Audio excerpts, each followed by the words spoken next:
The Divine Comedy by Dante Alighieri. Translation by Henry Wadsworth Longfellow. Part 2. Purgatorio. Canto I. To run o'er better waters hoists its sail, the little vessel of my genius now, that leaves behind itself a sea so cruel. And of that second kingdom will I sing, wherein the human spirit doth purge itself, and to ascend to heaven becometh worthy. But let dead poesy here rise again. O holy muses, since that I am yours, and hear Calliope somewhat ascend, my song accompanying with that sound, of which the miserable magpies felt the blow so great that they despaired of pardon. Sweet color of the oriental sapphire, that was upgathered in the cloudless aspect of the pure air as far as the first circle. Unto mine eyes did recommence delight, soon as I issued forth from the dead air, which had with sadness filled mine eyes and breast. The beauteous planet that to love incites was making all the Orient to laugh, veiling the fishes that were in her escort. To the right hand I turned and fixed my mind upon the other pole, and saw 4 stars, ne'er seen before save by the primal people. Rejoicing in their flamelets seemed the heaven. O thou septentrional and widowed sight, because thou art deprived of seeing these. When from regarding them I had withdrawn, turning a little to the other pole, there where the wane had disappeared already, I saw beside me an old man alone, worthy of so much reverence in his look, that more owes not to father any son. A long beard and with white hair intermingled, he wore in semblance like unto the tresses, of which a double list fell on his breast. The rays of the 4 consecrated stars did so adorn his countenance with light, that him I saw as were the sun before him. Who are ye who counter the blind river, have fled away from the eternal prison? Moving those venerable plumes, he said, Who guided ye? Or who has been your lamp in issuing forth out of the night profound, that ever black makes the infernal valley? The laws of the abyss, are they thus broken? Or is there changed in heaven some counsel new, that being damned ye come unto my crags? Then did my leader lay his grasp upon me, and with his words and with his hands and signs, reverent he made me my knees and brow. Then answered him, I came not of myself. A lady from heaven descended, at whose prayers I aided this one with my company. But since it is thy will more be unfolded of our condition, how it truly is, mine cannot be that this should be denied thee. This one has never his last evening seen, but by his folly was so near to it, that very little time was there to turn. As I have said, I unto him was sent to rescue him, and other way was none than this to which I have myself betaken. I've shown him all the people of perdition, and now those spirits I intend to show who purge themselves beneath thy guardship. How I have brought him would be long to tell thee. Virtue descendeth from on high, that aids me to lead him to behold thee, and to hear thee. Now may it please thee to vouchsafe his coming. He seeketh liberty which is so dear, as knoweth he who life for her refuses. Thou knowest it, since for her thee not bitter was death in Utica, where there thou didst leave the vesture that will shine so the great day. By us the eternal edicts are not broken, since this one lives, and Minos binds not me, but of that circle I, where are the chaste eyes of thy Marcia, who in looks still praise thee? O holy breast, to hold her as thine own, for her love then incline thyself to us. Permit us through thy 7-fold realm to go. I will take back this grace from her, if it be mentioned there below thou deignest. Marcia so pleasing was unto mine eyes, why I was on the other side. Then said he, that every grace she wished of me I granted. Now that she dwells beyond the evil river, she can no longer move me by that law, which when I used forth from there was made. But if a lady of heaven do move and rule thee, as thou dost say, no flattery is needful. Let it suffice thee that for her thou ask me. Go then, and see thou gird this one about with a smooth rash, and that thou wash his face, so that thou cleanse away all stain therefrom. For 'twere not fitting that the eye or cast, by any miss, should go before the first angel who is of those of paradise. This little island round about its base, below there yonder, where the billows beats it, doth rushes bear upon its washy ooze. No other plant that putteth forth the leaf, or that doth indurate, can there have life, because it yieldeth not unto the shocks. Thereafter be not this way your return. The sun, which now is rising, will direct you to take the mount by easier ascent. With this he vanished, and I raised me up without a word, and wholly drew myself unto my guide, and turned mine eyes to him. And he began, Son, follow thou my steps. Let us turn back, for on this side declines the plain unto its lower boundaries. The dawn was vanquishing the matin hour, which fled before it, so that from afar I recognized the trembling of the sea. Along the solitary plain we went, as one who unto the lost road returns, and till he finds it seems to go in vain. As soon as we were come to where the dew fights with the sun, and being in a part where shadow falls, little evaporates. Both of his hands upon the grass outspread, in gentle manner did my master peace. Whence I, who of his action was unaware, extended unto him my tearful cheeks. There did he make in me, uncovered wholly, that hue which hell had covered up in me. Then came we down upon the desert shore, which never yet saw navigate its waters, any that afterward had known return. There he begirt me as the other pleased. O marvelous! For even as he culled the humble plant, such it sprang up again, suddenly there, where he uprooted it. Canto II. Already had the sun the horizon reached, whose circle of meridian covers o'er Jerusalem with its most lofty point, and night that opposite to him revolves was issuing forth from Ganges with the scales that fall from out her hand when she exceedeth, so that the white and the vermilion cheeks of beautiful Aurora, where I was, by too great age were changing to orange. We still were on the border of the sea, like people who are thinking of their road, who go in heart and with the body to stay. And lo, as when upon the approach of morning, through the gross vapors Mars grows fiery red, down in the west upon the ocean floor, appeared to me, may I again behold it, a light along the sea so swiftly coming, its motion by no flight of wings is equaled. From which when I a little had withdrawn mine eyes, and might question my conductor, again I saw it brighter grown and larger. Then on each side of it appeared to me, I knew not what of white, and underneath it little by little there came forth another. My master yet had not uttered word, while the first whiteness into wings unfolded. But when he clearly recognized the pilot, he cried, make haste to bow the knee! Behold the angel of God! Fold thou thy hands. Henceforth shalt thou see such officers. See how he scorneth human arguments, so that nor oar he wants, nor other sail than his own wings between so distant shores. See how he holds them pointed up to heaven, fanning the air with the eternal pinions, that do not molt themselves like mortal hair. Then, as still nearer and more near us came the bird divine, more radiant he appeared, so that nearer by the eye could not endure him. But down I cast it, and he came to shore with a small vessel, very swift and light, so that the waters swallowed not thereof.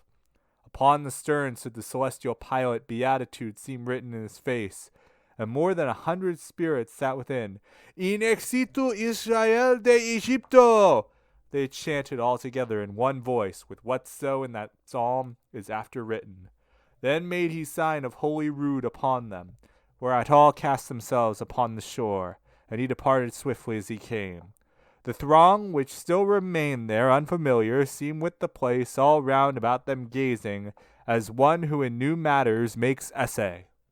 On every side was darting forth the day. The sun, who had with his resplendent shafts from the mid-heaven chased forth the Capricorn, when the new people lifted up their faces towards us, saying to us, If ye know, show us the way to go unto the mountain. And answer made Virgilius, Ye believe, perchance, that we have knowledge of this place, but we are strangers even as yourselves. Just now we came a little while before you another way, which was so rough and steep that mounting will henceforth seem sport to us. the souls who had, from seeing me draw breath, become aware that I was still alive, pallid in their astonishment became. And as to messenger who bears the olive, the people throng to listen to the news, and no one shows himself afraid of crowding. So at the sight of me stood motionless those fortunate spirits, all of them, as if oblivious to go and make them fair. One from among them saw I coming forward, as to embrace me with such great affection, that incited me to do the like. O empty shadows, save in aspect only, 3 times behind it did I clasp my hands, as oft returned with them to my own breast.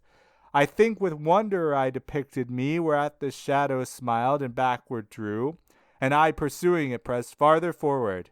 Gently it said that I should stay my steps. Then I knew who it was, and entreated that it would stop a while to speak with me. It made reply to me, Even as I love thee in mortal body, so I love thee free. Therefore I stop, but wherefore goest thou? My own Cecilia, to return once more there where I am. I make this journey, said I. But how from thee has so much time been taken? And he to me, No outrage has been done to me. If he who takes both when and whom he pleases has many times denied to me this passage, for of a righteous will his own is made. He, sooth to say, for 3 months past has taken whoever wished to enter with all peace. Whence I, who now return unto that shore, where salt the waters of the Tiber grow, benignantly by him have been received. Unto that outlet now his wing is pointed, because forevermore assemble there those who toward Acheron do not descend. And I, if some new law take not from thee memory or practice of the song of love, which used to quiet in me all my longings, thee may it please to comfort therewithal somewhat this soul of mine, that with its body hitherward coming is so much distressed.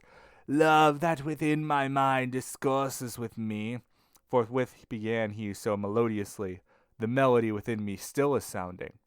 My master and myself, and all that people which with him appeared as satisfied as if naught else might touch the mind of any, we all of us were moveless and attentive unto his notes. And lo, the grave old man exclaiming, What is this, ye laggard spirits? What negligence? What standing still is this? Run to the mountain to strip off the slough that lets not God be manifest to you. Even as when collecting grain or tares, the doves together at their pasture met, quiet nor showing their accustomed pride, if aught appear of which they are afraid, upon a sudden leave their food alone, because they are assailed by greater care, so that fresh company did I behold. The song relinquish and go towards the hill, as one who goes and knows not whitherward, nor was our own departure less in haste. Canto III. Inasmuch as the instantaneous flight had scattered them asunder o'er the plain, turned to the mountain whither reason spurs us, I pressed me close unto my faithful comrade, and how without him had I kept my course? Who would have led me up along the mountain? He seemed to me within himself remorseful. O noble conscience, and how to stain, how sharp a sting is trivial fault to thee! After his feet had laid aside the haste which mars the dignity of every act, my mind that hitherto had been restrained, let loose its faculties as if delighted, and I my sight directed to the hill that highest towards the heaven uplift itself. The sun that in our rear was flaming red was broken in front of me into the figure which had in me the stoppage of its rays. Unto one side I turned me, with the fear of being left alone, when I beheld, only in front of me, the ground obscured. Why dost thou still mistrust? My comforter began to say to me, turn wholly round. Dost thou not think me with thee, and that I guide thee? 'Tis evening there already, where is buried the body within which I cast a shadow. 'Tis from Brundusium ta'en, and Naples has it. Now, if in front of me no shadow fall, marvel not at it more than at the heavens, because one ray impedeth not another to suffer torments both of cold and heat. Bodies like this that power provides, which wills that how it works be not unveiled to us. Insane is he who hopeth that our reason can traverse the illimitable way, which the one substance in 3 persons follows. Mortals remain contented at the quia, For if ye have been able to see all, no need there were for Mary to give birth. And ye have seen desiring without fruit those whose desire would have been quieted, whichever more is given them for a grief. I speak of Aristotle, and of Plato, and many others. And here he bowed his head, and more he said not, and remained disturbed. We came meanwhile unto the mountain's foot, there so precipitate that we found the rock that nimble legs would have been in vain. Twixt Larissae and Turbia, the most desert, the most secluded pathways of stair, easy and open, if compared with that. Who knoweth thou upon which hand the hill slopes down? My master said, his footsteps saying, so that who goeth without wings may mount.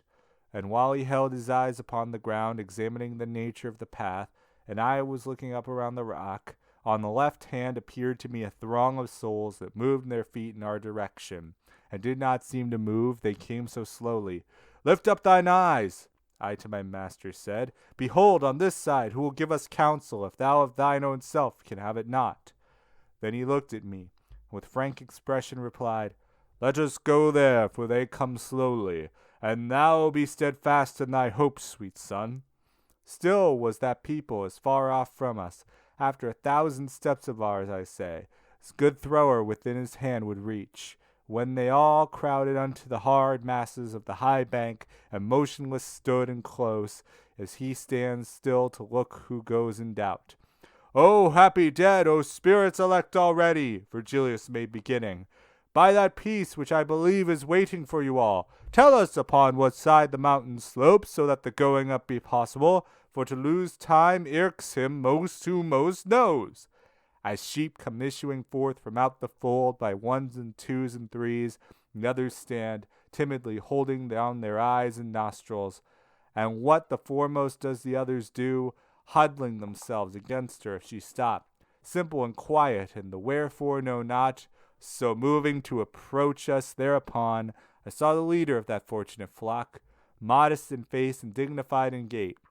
As soon as those in the advance saw broken the light upon the ground at my right side, so that from me the shadow reached the rock, they stopped, and backward drew themselves somewhat, and all the others who came after them, not knowing why nor wherefore, did the same. Without your asking, I confess to you, this is a human body which you see, whereby the sunshine on the ground is cleft. Marvel ye not thereat, but be persuaded that not without a power which comes from heaven doth he endeavor to surmount this wall. The master thus and said those worthy people, Return ye then, and enter in before us, making a signal with the back of the hand. And one of them began, Whoe'er thou art, thus going, turn thine eyes, consider well if e'er thou saw me in the other world. I turned me towards him and looked at him closely. Blond was he, beautiful and of noble aspect, but one of his eyebrows had a blow divided. When with humility I had disclaimed, Ere having seen him, now behold, he said, and showed me high upon his breast a wound. Then said he with a smile, I am Manfredi, the grandson of the Empress Costanza. Therefore, when thou returnest, I beseech thee, go to my daughter, beautiful, the mother of Sicily's honor of Aragons, and the truth tell her if aught be else told. After I had my body lacerated by these 2 mortal stabs, I gave myself weeping to him, who willingly doth pardon. Horrible my iniquities had been, but infinite goodness hath such ample arms, that it receives whatever turns to it. Had but Cosenza's pastor, who in case of me was sent by Clement at the time, in God read understandingly this page, the bones of my dead body would still be at the bridge head, near unto Benevento, under the safeguard of the heavenly cairn. Now the rain bathes and moveth them the wind, beyond the realm almost beside the Verd, where he transported them with tapers quenched. By malice son of theirs is not so lost, eternal love that it cannot return, so long as hope has anything of green. True is it, who in contumacy dies, of holy church, though penitent at last, must wait upon the outside this bank, 30 times told the time that he has been in his presumption, unless such decree shorter by means of righteous prayers become. See now if thou hast power to make me happy by making known unto my good Costanza how thou hast seen me in this band beside, for those on earth here can much advance us here. Canto IV. Whenever by delight, or else by pain that seizes any faculty of ours, wholly to that the soul collects itself, it seemeth that no other power it heeds, and this against that error which thinks one soul above another kindles in us. And hence, whenever aught is heard or seen, which keeps the soul intently bent upon it, time passes on, and we perceive it not, because one faculty is that which listens, and others that which the soul keeps entire. This is as if in bonds that is free. Of this I had experience positive in hearing and in gazing at that spirit, for 50-fold degrees uprisen was. The sun and I had not perceived it when we came to where these souls with one accord cried out unto us, Here is what you ask! A greater opening oftentimes hedges up with but a little forkful of his thorns. The villager, what time the grape embrowns, then was the passageway through which ascended only my leader and myself behind him.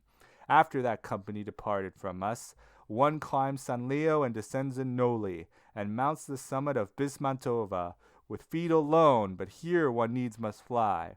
With the swift pinions and the plumes, I say, of great desire conducted after him, who gave me hope, and made a light for me. We mounted upwards through the rifted rock, and on each side the border pressed upon us, and feet and hands the ground beneath required.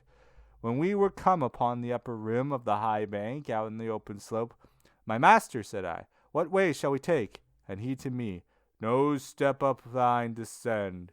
Still up the mount behind me win the way, till some sage escort shall appear to us.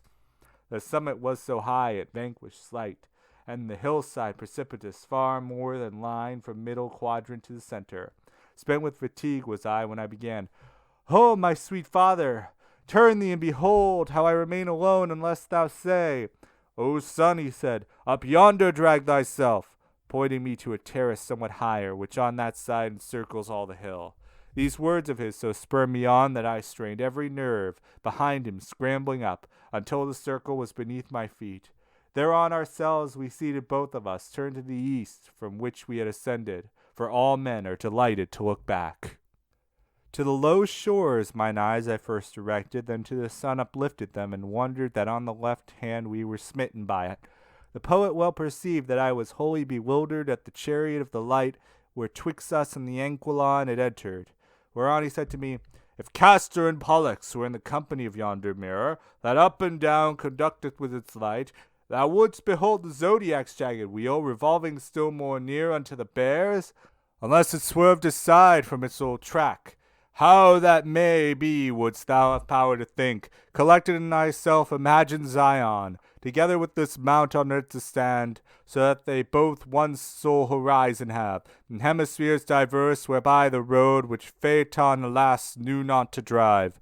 Thou'lt see how of necessity must pass this on one side, when that upon the other, if thine intelligence right clearly heed. Truly, my master, said I, never yet saw I so clearly as I now discern, thou where my wit appeared incompetent, the mid-circle of supernal motion, which in some art is the equator called, and I remains between the sun and winter, for reason which thou sayest departeth hence towards the septentrion, what time the Hebrews beheld it towards the region of heat. But, if pleaseth thee, I fain would learn how far we have to go, for the hill rises higher than eyes of mine have power to rise. And he to me, This mount is such that ever at the beginning down below 'tis tiresome, and aye the more one climbs, the less it hurts. Therefore, when it shall seem so pleasant to thee that going up shall be to thee as easy as going down the current in a boat, that this pathway's ending thou wilt be there to repose thy panting breath. Expect no more, I answer, and this I know for true. And as he finished uttering these words, a voice close by us sounded, Peradventure thou wilt have need of sitting down ere that. At sound thereof each one of us turned round, saw upon the left hand a great rock, which neither I nor he before had noticed. Thither we drew, and there were persons there who in the shadow stood behind the rock, as one through indolence is wont to stand, and one of them, who seemed to me fatigued, was sitting down, and both his knees embraced, holding his face low down, between them bowed. O my sweet lord, I said, do turn thine eye on him who shows himself more negligent than even Sloth herself his sister were.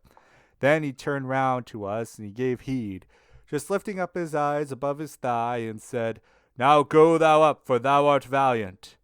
Then I knew who he was, and the distress that still a little did my breathing quicken. My going to him hindered not.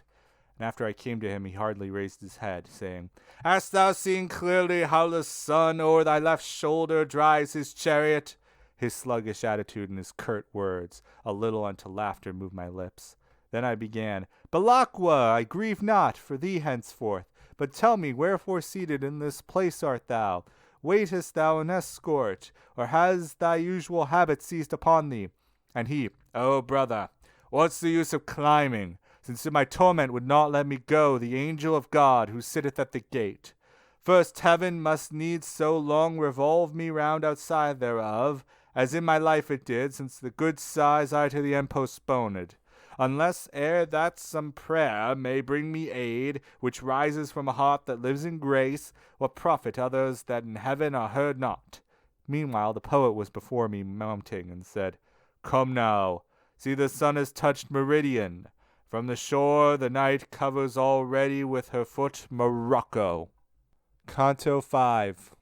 I had already from these shades departed, and followed in the footsteps of my guide, when from behind, pointing his finger at me, one shouted, "See, it seems as if shone not the sunshine on the left of him below, and like one living seems he to conduct them."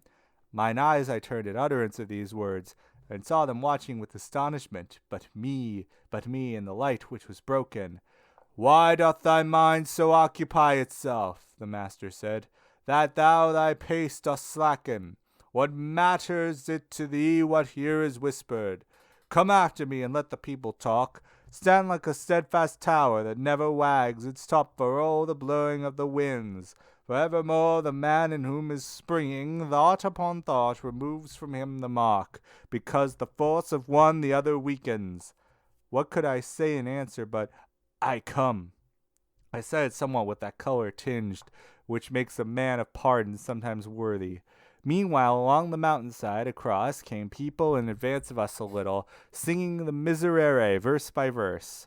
When they became aware I gave no place for passage of the sunshine through my body, they changed their song into a long hoarse "Oh!" and two of them, in form of messengers, ran forth to meet us and demanded of us, "Of your condition make us consignant." And said my master, "You can go your way, and carry back again those who sent you, that this one's body is of very flesh. If they stood still because they saw a shadow, as I suppose, enough is answered them. Him let them honor, it may profit them." Vapors enkindled saw I ne'er so swiftly at early nightfall cleave the air serene, nor at the set of sun the clouds of August. But upward they returned in briefer time, and on arriving with the others wheeled towards us like troops that run without a rein. "This folk the presses unto us is great, and cometh to implore thee," said the poet. "So still go onward, and in going listen. O soul that goes to beatitude, with the same members wherewith thou wast born," shouting they came, "a little stay thy steps. Look, if thou e'er hast any of us seen, so that o'er yonder thou bear news of him. Ah, why dost thou go on? Why not stay? Long since we all were slain by violence, and sinners even to the latest hour. Then did a light from heaven admonish us, so that both penitent and pardoning, forth from life we issue reconciled to God, who with desire to see him stirs our hearts." And I, "Although I gaze into your faces, no one I recognize. But if I may please you, aught I have power to do, ye well-born spirits, speak ye, and I will do it by that peace which, following the feet of such a guide from world to world, makes itself sought by me."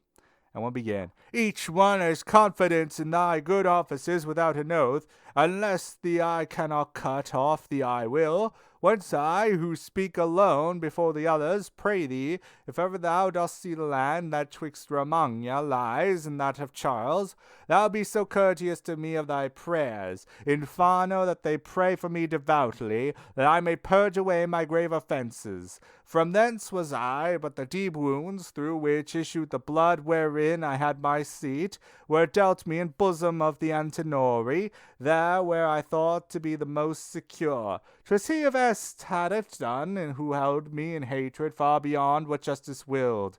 But if towards the Mira I had fled, when I was overtaken at Oriaco, I still should be o'er yonder where men breathe. I ran to the lagoon, and the reeds and mire did so entangle me I fell, and saw there a lake made from my veins upon the ground. Then said another, be that desire fulfilled that draws thee to the lofty mountain, as thou with pious pity aidest mine.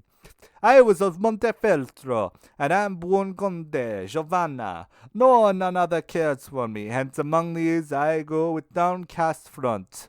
And I to him, what violence or what chance led astray so far from Capaldino, that never has thy sepulture been known? Oh, he replied, at Casentino's foot a river crosses named Arciano, born above the hermitage in Apennine. There, where the name thereof becometh void, did I arrive, pierced through and through the throat, fleeing on foot and bloodying the plain. There my sight lost I, and my utterance ceased in name of Mary, and thereat I fell, and tenantless my flesh remained. Truth will I speak, repeat it to the living. God's angel took me up, and he of hell shouted, O dust from heaven, why dost thou rob me? Thou bearest away the eternal part of him. For one poor little tale that takes him from me, but with the rest I'll deal in other fashion.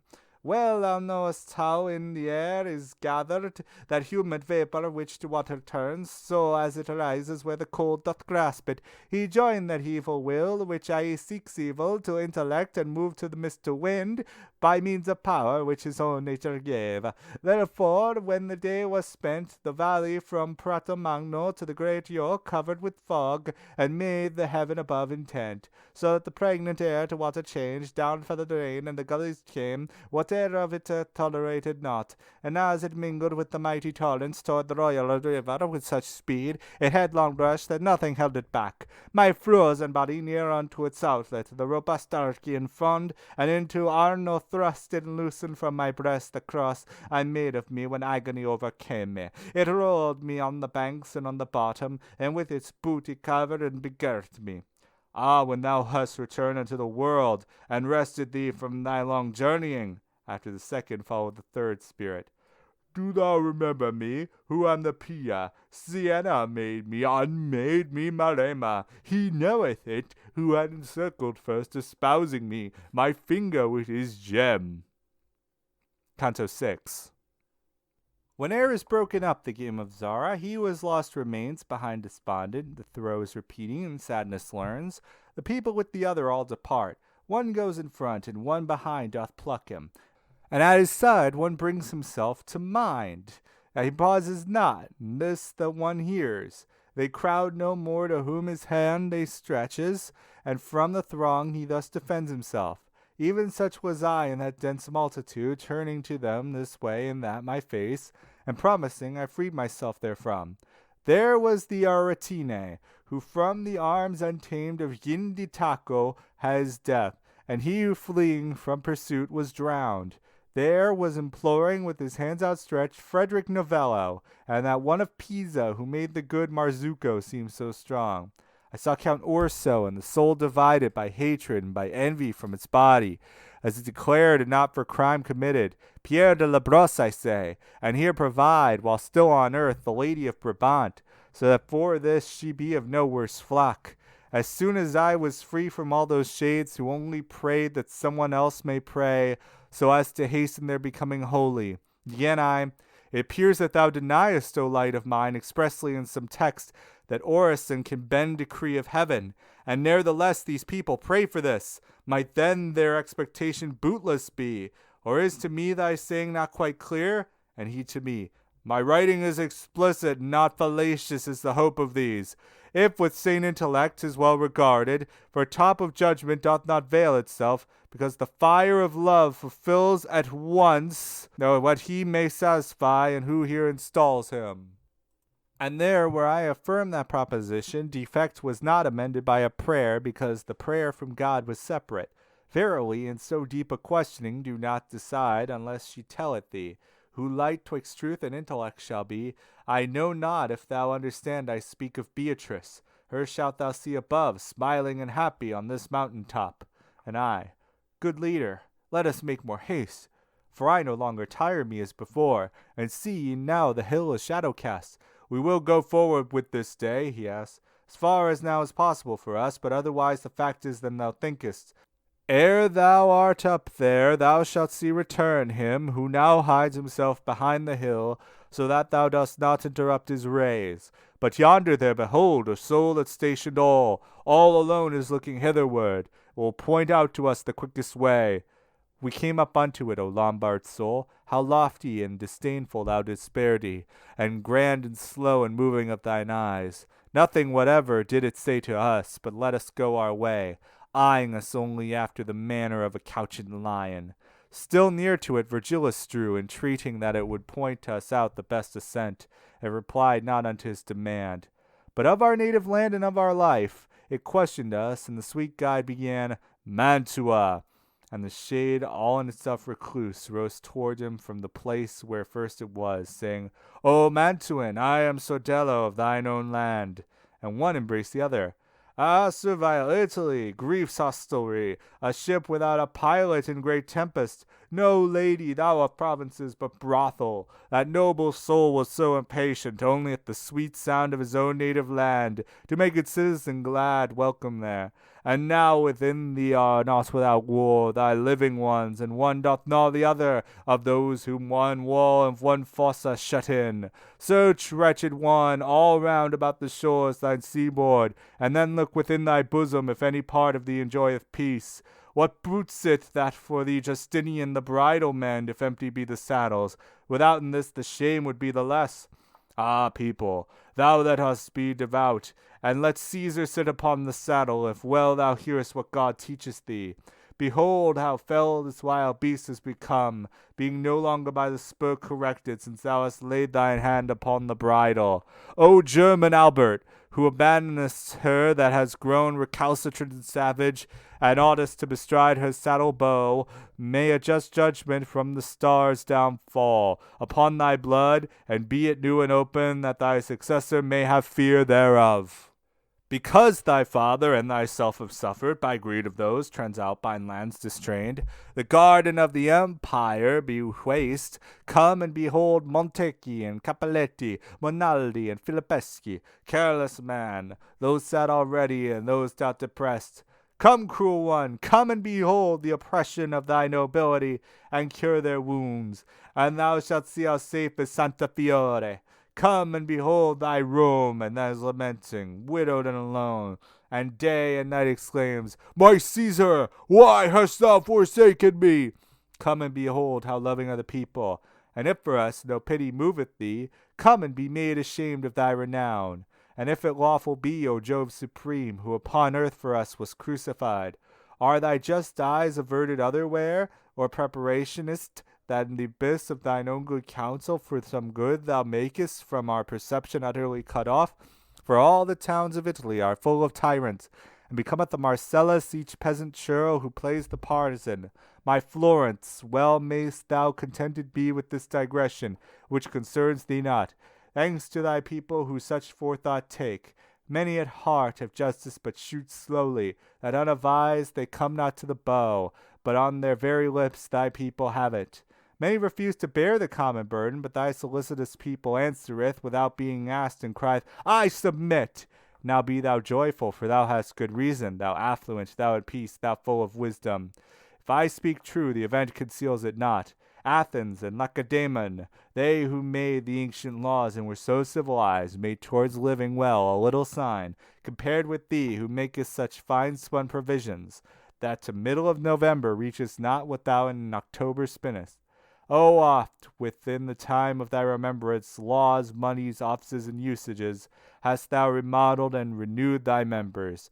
And if thou mind thee well and see the light, thou shalt behold thyself like a sick woman, who cannot find repose upon her down, but by her tossing wardeth off her pain. Canto VII. After the gracious and glad salutations had 3 and 4 times been reiterated, Sordello backward drew and said, Who are you? Or ever to this mountain were directed the souls deserving to ascend to God, my bones were buried by Octavian. I am Virgilius, and for no crime else did I lose heaven than for not having faith. In this wise then my leader made reply, as one who suddenly before him sees something whereat he marvels, who believes and yet does not, saying, it is not. So he appeared, and then bowed down his brow, and with humility returned towards him, and where inferior's embrace embraced him. O glory of the Latians, thou, he said, thou whom our language showed what it could do, O pride eternal of the place I came from, what merit or what grace to me reveals thee? If I to hear thy words be worthy, tell me, if thou dost come from hell, and from what cloister? Through all the circles of the doleful realm, responded he, have I come hitherward. Heaven's power impelled me, and with that I come. I, by not by doing, lost the sight of that high sun which thou desirest, and which too late by me was recognized. A place there is below, not sad with torments, but darkness only, where lamentations have not the sound of wailing, but our sighs. There dwell I, with the little innocents, snatched by the teeth of death, or ever they were from our human sinfulness exempt. There dwell I among those who the three saintly virtues do not put on, and without vice the others knew, and followed all of them. But if thou know and can some indication, give us by which we may the sooner come where purgatory has its right beginning. He answered, no fixed place has been assigned us. 'Tis lawful for me to go up and round. So far as I can go, as guide I join thee, but see already how the day declines, and to go up by night we are not able. Therefore 'tis well to think of some fair sojourn. Souls are there on the right hand here withdrawn. If thou permit me, I will lead thee to them, and thou shalt know them not without delight. How is this? Was the answer. Should one wish to mount by night, would he prevented be by others, or mayhap would not have power? And on the ground the good Sordello drew his finger, saying, see this line alone, thou couldst not pass after the sun is gone. Not that aught else would hindrance give, however, to going up, save the nocturnal darkness. This is with the want of power the will perplexes. We might indeed therewith return below, and wandering walk the hillsides round about, while the horizon holds the day imprisoned. Thereon my lord, as if in wonder, said, do thou conduct us thither, where thou sayest that we can take delight in tarrying. Little had we withdrawn us from that place, when I perceived the mount was hollowed out in fashion as the valleys here are hollowed.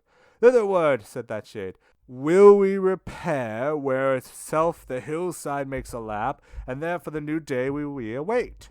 Twixt hill and plain there was a winding path which led us to the margin of that dell, where dies the border more than half away. Gold and fine silver and scarlet and pearl white, the Indian wood resplendent serene, fresh emerald the moment is broken, by herbage and by flowers within that hollow, planted each one in color would be vanquished, as by its greater vanquishes the less. Nor in that place had nature painted only, but of the sweetness of 1,000 odors made there a mingled fragrance that unknown. Salve Regina! On the green and flowers there seated, singing spirits I beheld, which were not visible outside the valley. Before the scanty sun now seeks his nest, began the Mantuan who had led us thither. Among them do not wish me to conduct you. Better from off the ledge the acts and faces of all of them you discriminate, than the plain below received among them. He who sits highest in the semblance bears of having what he should have done neglected, and to the other's song moves not his lips. Rudolph the emperor was who had the power to heal the wounds that Italy hath slain, so that through others slowly she revives. The other, who in look doth comfort him, governed in the region where the water springs, the Moldau bears the Elbe, and the Elbe the sea. His name was Ottokar, and swaddling clothes far better than he, than bearded Wenceslaus, his son, who feeds in luxury and ease, and the small nose who clothes in counsel, seems with him that has an aspect so benign, died fleeing and disflowering the lily. Look there, how he is beating at his breast. Behold the other one, who for his cheeks sighing is made of his own palm a bed. Father and father-in-law of Francis Pest are they, and know his vicious life and lewd, and its proceeds the grief that so doth pierce them. He who appears so stalwart and chimes in, singing with that one of the many knows, the cord of every valor war begirt. And if as king ever him remain, the stripling who in rear of him is seating, well had the valor passed from vase to vase, which cannot of the other heirs be said. Frederick and Giacomo possess the realms, but none the better heritage possesses. Not oftentimes uprises through the branches the property of man, and this he wills who gives it, so that we may ask of him. Eke to the large nose reach my words no less than to the other, Pierre, who with him sings, whence Provence and Apulia grieve already the plant as is inferior as its seed, and more than Beatrice and Margaret Costanza boasteth of her husband still. Behold, the monarch of the simple life, Harry of England, sitting there alone, in his branches is better issue. He who the lowest on the ground among them sits looking upward is the Marquis William, for whose sake Alessandria and her war make Montferrat and Canvas weep. Canto VIII. 'Twas now the hour that turneth back desire in those who sail the sea and melts the hearts. The day they've said to their sweet friends farewell, and the new pilgrim penetrates with love. If he doth hear from far away a bell that seemeth to deplore the dying day, when I began to make of no avail my hearing, and to watch one of the souls uprisen that begged attention with its hands, it joined and lifted upward both its palms, fixing its eyes upon the Orient, as if it said to God, Naught else I care for, te lucis ante, so devoutly issued forth from its mouth, and with such dulcet notes it made me issue forth from my own mind. And then the others sweetly and devoutly accompanied it through all the hymn entire, having their eyes on the supernal wheels. Here, reader, fix thine eyes well on the truth, for now indeed so subtle is the veil, surely to penetrate within is easy.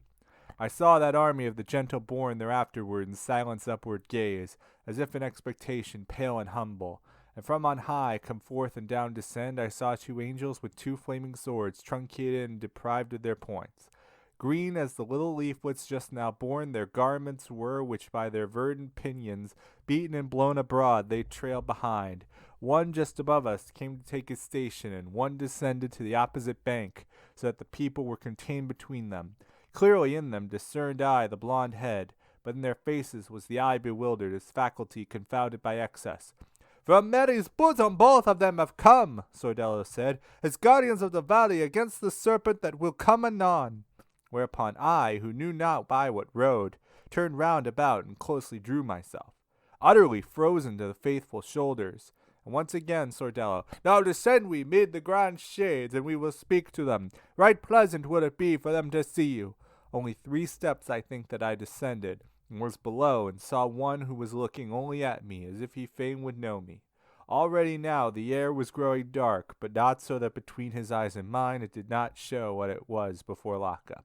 Towards me he moved, and I towards him did move. Noble Judge Nino, how it me delighted, when I beheld thee not among the damned. No greeting fair was left unsaid between us. Then asked he, How long is it since thou camest o'er the waters to the mountain's foot? Oh, said I to him, through the dismal places I came this morn, and am in the first life, albeit the other going thus I gain. And on the instant my reply was heard, he and Sordello both shrank back from me, like people who are suddenly bewildered. One to Virgilius, and the other turned to one who sat there, crying, Up, Corrado! Come and behold what God in grace has willed! And then turned to me, By that especial grace thou owest him who so conceals his own first wherefore, that has no ford. When thou shalt be beyond the waters wide, tell my Giovanna that she pray for me, where the answer to the innocent is made. I do not think her mother loves me more, since she has laid aside her wimple white, which she unhappy needs must wish again, though her full easy is comprehended how long in woman lasts the fire of love, if eye or touch do not relight it often. So fair a hatchman will not make for her the viper marshalling the Milanese field, as would have made Galora's cock. In this wise spake he, with the stamp impressed upon his aspect of that righteous zeal which measurably burneth in the heart. My greedy eyes still wandered up to heaven, still to that point where slowest are the stars, even as a wheel nearest to its axle. And my conductor, Son, what dost thou gaze at up there? And I to him, At those 3 torches with which this hither pole is all on fire. And he to me, The 4 resplendent stars thou sawest this morning are down yonder low, and these have mounted up to where those were. As he was speaking to himself, Sordello drew him and said, Lo there, our anniversary, and pointed with his finger to look thither. Upon the side on which the little valley no barrier hath, a serpent was, perchance the same which gave to Eve the bitter food. twixt the grass and flowers came on the evil streak, turning at times its head about and licking its back like to a beast that smooths itself. I did not see, and therefore cannot say, how the celestial falcons began to move, but well I saw that they were both in motion. Hearing the air cleft by their verdant wings, the serpent fled, and rounded the angels wheeled up to their stations, flying back alike. The shade that to the judge had near approached when he had called throughout that whole assault had not a moment loosed its gaze on me.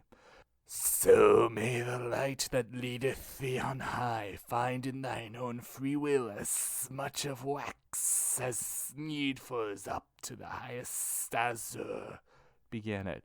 If some true intelligence of Valdimagra or its neighborhood thou knowest, tell it to me who once was great there. Curando Malaspina was I called. I'm not the elder, but from him descended. To mine I bore the love which here refineth. Oh, said I unto him, through your domains I never passed, but where is the dwelling throughout all Europe where they are not known? That fame which doeth honor to your house proclaims its seigneurs and proclaims its land, so that he knows of them who ne'er was there. And as I hope for heaven, I swear to you, your honored family, and naught abates the glory of the purpose and of the sword. It is so privileged by use in nature that though a guilty head misguide the world, so it goes right and scorns the evil way. And he, now go, for the sun shall not lie 7 times upon the pillow, which the ram with all his 4 feet covers and bestrides, before that such a courteous opinion shall in the middle of thy head be nailed with greater nails than of another speech, unless the course of justice standeth still. Canto IX. The concubine of old Tithonus now gleamed white upon the eastern balcony. Forth from the arms of her sweet paramour, with gems her forehead all relucent was, set in the shape of that cold animal with which its tail doth smite amain the nations, and of the steps with which she mounts the night had taken 2 in that place where we were, and now the 3rd was bending down its wings, when I, who something had of Adam in me, vanquished by sleep, upon the grass reclined. There were all 5 of us already sat. Just at the hour when her sad lay begins, the little swallow, near unto the morning, perchance in memory of her former woes, and when the mind of man, a wanderer, more from the flesh, and less by thought imprisoned, almost prophetic in its visions is. In dreams it seemed to me I saw suspended an eagle in the sky with plumes of gold, with wings wide open and intent to stoop. And this, it seemed to me, was where had been by Ganymede his kith and kin abandoned, when to the high consistory he was rapt. I thought within myself, perchance he strikes from habit only here and from elsewhere, disdains to bear up any in his feet. Then wheeling somewhat more, it seemed to me, terrible as the lightning he descended, and snatched me upward even to the fire. Therein it seemed that he and I were burning, and the imagined fire did scorch me so that of necessity my sleep was broken. Not otherwise Achilles started up around him, turning his awakened eyes, and knowing not the place in which he was.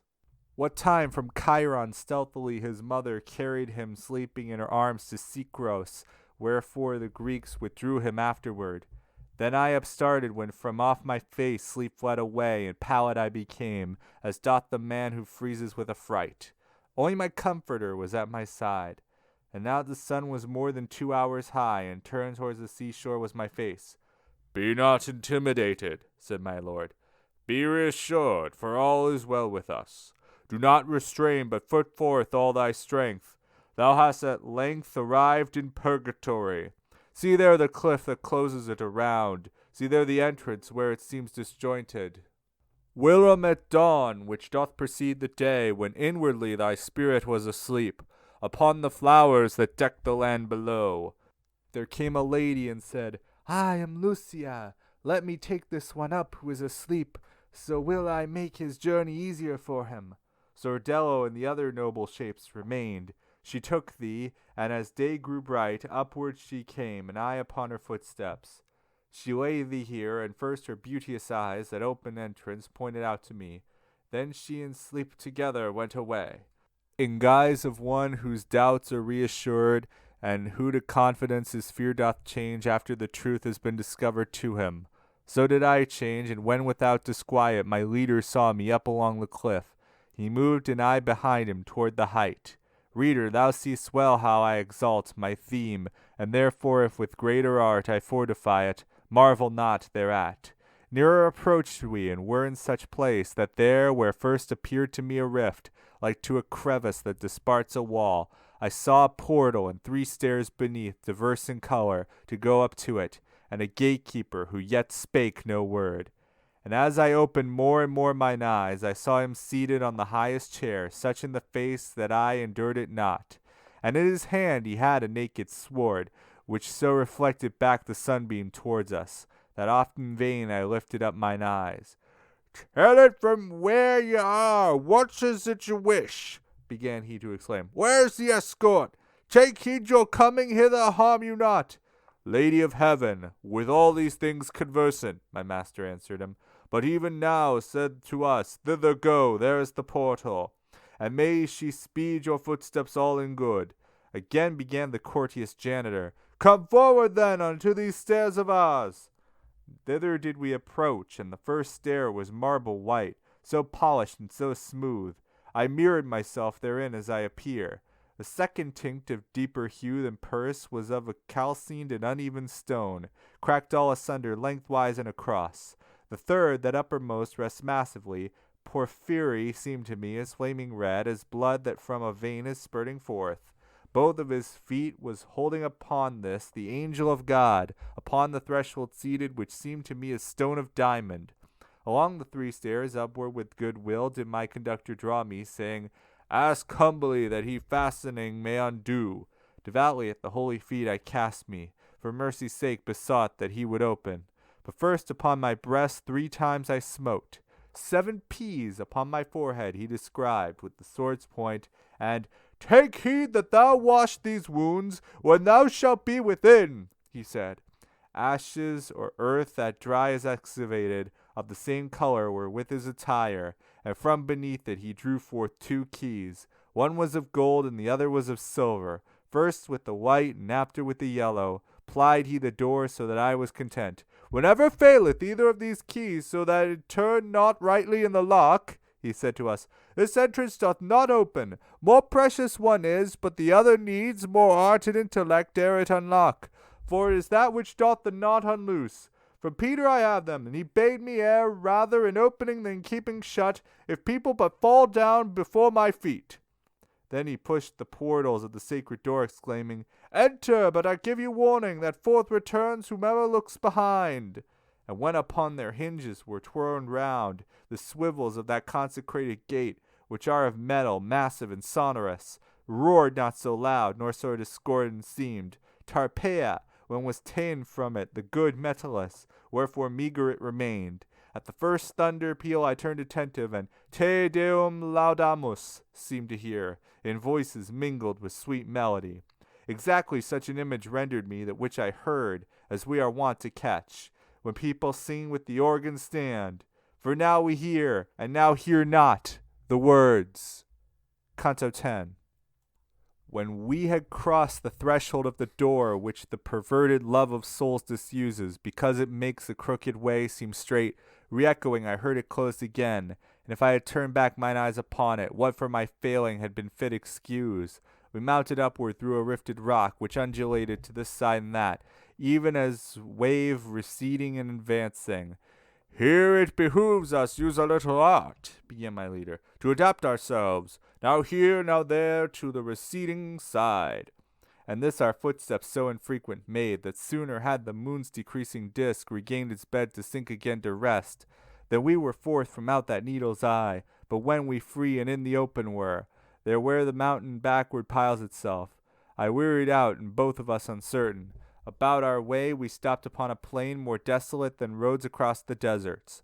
From where its margin borders on the void to foot of the high bank that ever rises, a human body 3 times told would measure, and far as eye of mine could wing its flight, now on the left and on the right flank now, the same this cornice did appear to me.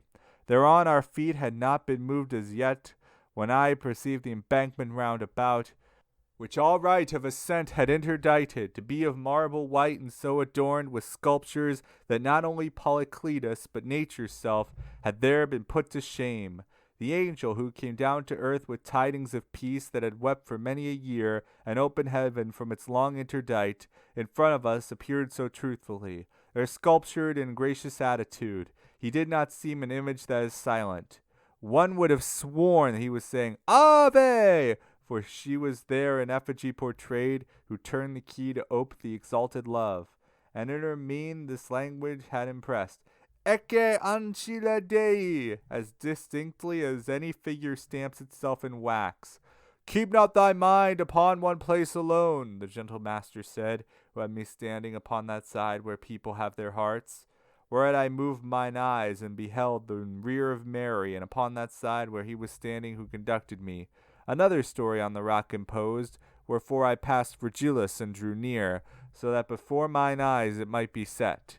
There sculptured in the self-same marble were the cart and oxen drawing the holy ark, wherefore one dreads an office not appointed.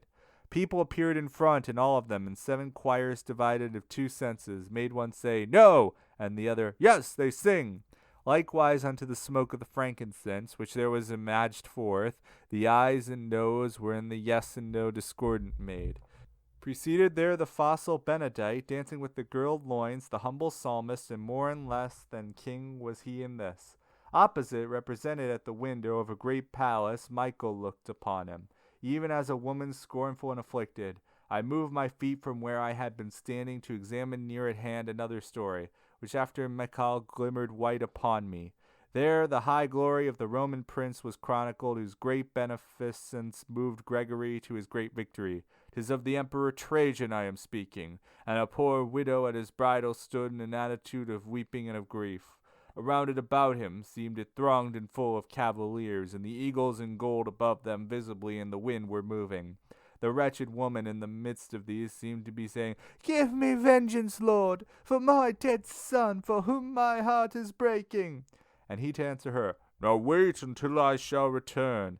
And she, My lord, like one in whose grief is impatient, Shouldst thou not return? And he, Who shall be where I am, will give it to thee. And she, Good deed of others, what boots it thee, if thou neglect thine own? Whence he, Now comfort thee, for it behoves me that I discharge my duty ere I move. Justice so wills, and pity doth retain me. He who on no new thing has ever looked was the creator of this visible language, novel to us, for here it is not found. While I delighted me in contemplating the images of such humility, and dear to look on for their Maker's sake, Behold upon this side, but rare they make their steps, the poet murmured. Many people, these will direct us to the lofty stairs. Mine eyes, that in beholding were intent to see new things, of which they curious are, in turning round towards him were not slow. But still I wish not, reader, thou shouldst swerve from thy good purposes, because thou hearest how God ordaineth that the debt be paid. Attend not to the fashion of the torment. Think of what follows. Think that at worst it cannot reach beyond the mighty sentence. Master, began I, that which I behold moving towards us seems to me not persons, and whatever I know not, so in sight I waver. And he to me, The grievous quality of this torment bows them so to earth, that my own eyes at first content with it, but look there fixedly, and disentangle by sight what cometh underneath those stones. Already canst thou see how each is stricken. O ye proud Christians, wretched weary ones, who in the vision of the mind and firm confidence have in your backsliding steps, do ye not comprehend that we are worms, born to bring forth the angelic butterfly that flieth unto judgment without scream? Why floats aloft your spirit high in the air, like are ye unto insects underdeveloped, even as the worm in whom formation fails? As to sustain a ceiling or roof, in place of corbel oftentimes a figure is seen to join its knees unto its breast, which makes of the unreal real anguish arise in him who sees it fashioned thus. Beheld I those when I had ta'en good heed. True is it they were more or less bent down, according as they more or less were laden, and he who had most patience in his looks, weeping, did seem to say, I can no more. Canto XI. Our Father, Thou who dwellest in the heavens, not circumscribed, but from the greater love thou bearest to the first effects on high. Praised be thy name and thine omnipotence, by every creature as befitting is to render thanks to thy sweet effluence. Come unto us the peace of thy dominion, for unto it we cannot of ourselves, if it come not with all our intellect. Even as thine own angels of their will make sacrifice to thee, Hosanna singing, so may all men make sacrifice of theirs. Give unto us this day our daily manna, withouten which this rough wilderness backward goes he who toils most to advance. And even as we the trespass we have suffered, pardon in one another, pardon thou benignly, and regard not our desert. Our virtue which is easily o'ercome, put not to proof with the old adversary, but thou from him who its spurs so deliver. This last petition verily, dear Lord, not for ourselves is made who need it not, but for their sake who have remained behind us. Thus for themselves and us good furtherance, those shades imploring went beneath a weight, like unto that of which we sometimes dream. Unequally in anguish rounded round, and weary all upon that foremost cornice, purging away the smoke stains of the world. If their good words are always said for us, what may not here be said and done for them by those who have a good root to their will? Well, may we help them wash away the marks that hence they carried, so that clean and light they may ascend unto the starry wheels. Ah, so you may pity and justice you disburden, soon that ye may have power to move the wing that shall uplift you after your desire. Show us on which hand toward the stars is the way is shortest, and if more than one the passes point us out, that which least abruptly fails. For he who cometh with me through the burden of Adam's flesh, wherewithal he is invested against his will, is chary of his climbing. The words of theirs which they returned to those that he whom I was following had spoken, it was not manifest from whom they came. But it was said, To the right hand come with us along the bank, and ye shall find a pass possible for a living person to ascend. And were I not impeded by the stone which this proud neck of mine doth subjugate, whence I am forced to hold my visage down, him who still lives and does not name himself, would I regard, to see if I may know him, and make him piteous unto this burden. A Latian was I, and born of a great Tuscan. Guglielmo Aldobrandeschi was my father. I know not if his name were ever with you. The ancient blood and deeds of gallantry of my progenitors so arrogant made me that, thinking not upon that common mother, all men I held in scorn to such extent, I died therefore as know the Cines, and every child in Campagnato. I am Umberto, and not me alone. Has pride done harm, but all my kith and kin has with it dragged into adversity. And here must I this burden bear forward till God be satisfied, since I did not among the living, here among the dead. Listening, I downward bent my countenance, and one of them, not this one who was speaking, twisted himself beneath the weight that cramps him, and looked at me, and knew me, and called out, keeping his eyes laboriously fixed on me, who all bowed down, was going on with them. Oh, asked I him, art thou not Oderisi, Agobio's honor, and honor of that heart which is in Paris called illuminating? Brother, said he, more laughing are the leaves touched by the brush of Franco Bolognese. All his the honor now, and mine in part. In sooth I had not been so courteous while I was living for the great desire of excellence on which my heart was bent. Hereof such pride is paid the forfeiture. And yet I should not be here, were it not that having power to sin I turn to God. O thou vain glory of the human powers, how little green upon thy summit lingers, if it be not followed by an age of grossness. In painting Simbao thought that he should hold the field, now Giotto has the cry, so that the other's fame is growing dim. So has one Guido from the other taken the glory of our tongue, and he perchance is born from the nest shall chase them both. Naught is the mundane rumor but a breath of wind that comes now this way and now that, and changes name because it changes side. What fame shalt thou have more, if all peel off from thee thy flesh, than as thou been dead, before thou left the Papo and the Dindi, ere pass 1,000 years, which is a shorter space to the etern, than twinkling of an eye unto the circle that in heaven wheels slowest. With him who takes so little of the road in front of me, all Tuscany resounded. Now he scarce is list of Vinciana, where he was lord, but time was overthrown, the Florentine delirium, as superb was at the day, as now 'tis prostitute. Your reputation is the color of grass, which comes and goes and discolors it, by which it issues green from out the earth. And I, thy true speech fills my heart with good humility, and great tumour thou assuagest. But who is he, of whom thus now thou spakest? That, replied he, is Provezan Salvani, and he is here because he had been presumed to bring Siena all into his hands. He is gone thus, and goeth without rest. Ere since he died, such money renders back in payment he who is on earth too daring. And I, if every spirit who awaits the verge of life before that he repent, remains below there and ascends not hither, unless good Orison shall him bestead, until as much time as he lived be past, how was the coming granted him largest? When he in greatness splendor lived, said he, freely upon the Campo of Siena, all shame being laid aside, he placed himself, and there to draw his friend from the duress which in the prison house of Charles he suffered, he brought himself to tremble in each vein. I say no more, and know that I speak darkly. Yet little time shall pass before thy neighbors will so demean themselves that thou canst gloss it. This action has released him from these confines. Canto XII. Abreast, like oxen going in a yoke, I with that heavy-laden soul went on, as long as the sweet pedagogue permitted. But when he said, Leave him and onward fast, for here 'tis good that with the sail and oars as much as may be each push on his bark. Upright as walking wills it, I redressed my person, notwithstanding that my thoughts remained within me downcast and abashed. I had moved on, and followed willingly the footsteps of my master, and we both already showed how light of foot we were. When unto me he said, Cast down thine eyes, 'twere well for thee to alleviate the way, to look upon the bed beneath thy feet. As that some memory may exist of them, above the buried dead their tombs on earth bear sculpted on them what they were before, whence often there we weep for them afresh, from pricking of remembrance, which alone to the compassionate doth set its spur. So I saw there, but of a better semblance in point of artifice, with figures covered, whate'er his pathway from the mount projects. I saw that one who was created noble more than all other creatures down from heaven, flaming with lightnings, fall upon one side. I saw Briareus smitten by the dart, celestial, lying on the other side, heavy upon the earth by mortal frost.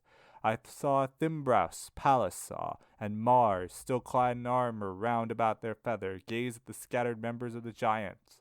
I saw at foot of his great labor Nimrod, as if bewildered, looking at the people who had been proud with him in Sennaar. O Niobe, with what afflicted eyes thee I beheld upon the pathway traced, between thy 7 and 7 children slain. O Saul, how fallen upon thy proper sword didst thou appear there lifeless in Gilboa, that felt thereafter neither rain nor dew. O mad Arachne, who so I thee beheld, e'en then half spider set upon the shreds of fabric wrought an evil hour for thee.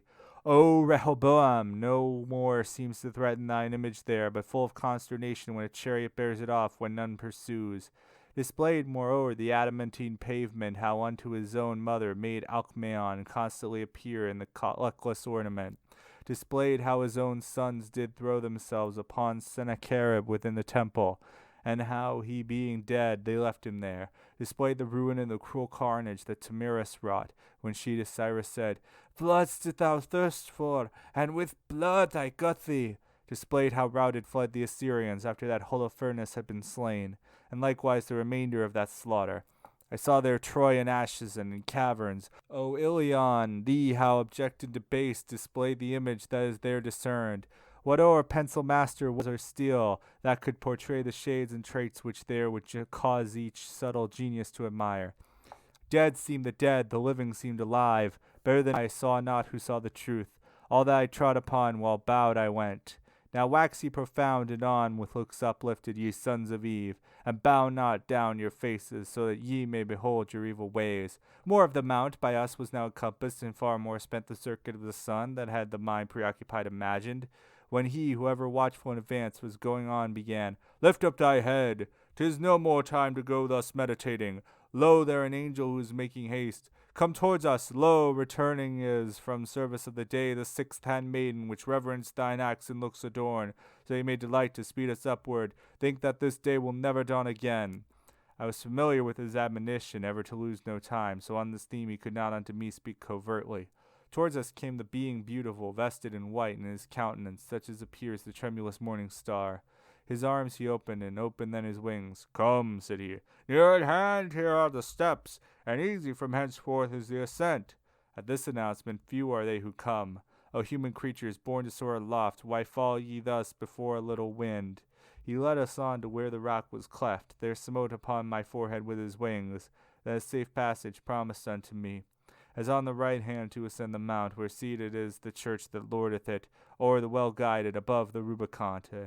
The bold abruptness of the ascent is broken by stairways that were made there in the age, when still were safe the ledger and the stave. E'en thus attempered is the bank, which falls sheer downward from the second circle there, but on this side and that the high rock graze. As we were turning thitherward our persons, Beate popere spiritu, voices sang in such wise that speech could tell it not. Ah me, how different are these entrances from the infernal, for with anthems here one enters, and below with wild laments. We now were hunting up the sacred stairs, and it appeared to me that by far more easily than on the plain had been appeared before. Whence I, my master, say what heavy thing has been uplifted from me, so that hardly aught of fatigue is felt by me in walking. He answered, When the peas which have remained still on thy face almost obliterate, shall wholly as the first is be erased. Thy feet will be so vanquished by good will, that not alone they shall not feel fatigue, but urging up will be to them delight. Then did I even as they do who are going with something on the head to them unknown, unless the signs of others make them doubt, wherefore the hand to ascertain is helpful, and seeks and finds and doth fulfill the office which cannot be accomplished by the sight, and with the fingers of the right hand spread I found but 6 the letters that had carved upon my temples he who bore the keys, upon beholding which my leader smiled. Canto XIII. We were upon the summit of the stairs, where for the second time is cut away the mountain which ascending shriveth all.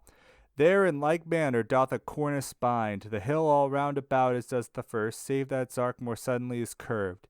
Shade is there none, nor sculpture that appears, so seems the bank, and so the road seems smooth, with but the livid color of the stone.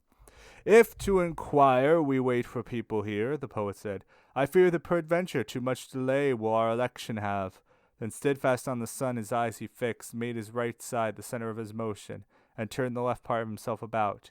O thou sweet light, with trust in whom I enter, upon this novel journey do thou lead us, said he, as one within here shall be led. Thou warmest the world, thou shinest over it, if no other reason prompt not otherwise, thy rays should evermore our leaders be. As much as here is counted for a mile, so much already there had we advanced in little time by dint of ready will, and towards us there were here to fly, albeit there were not visible spirits uttering unto love's table courteous invitations. The first voice that passed onward his flight, Vinum non abent, said in accents loud, and went reiterating it behind us.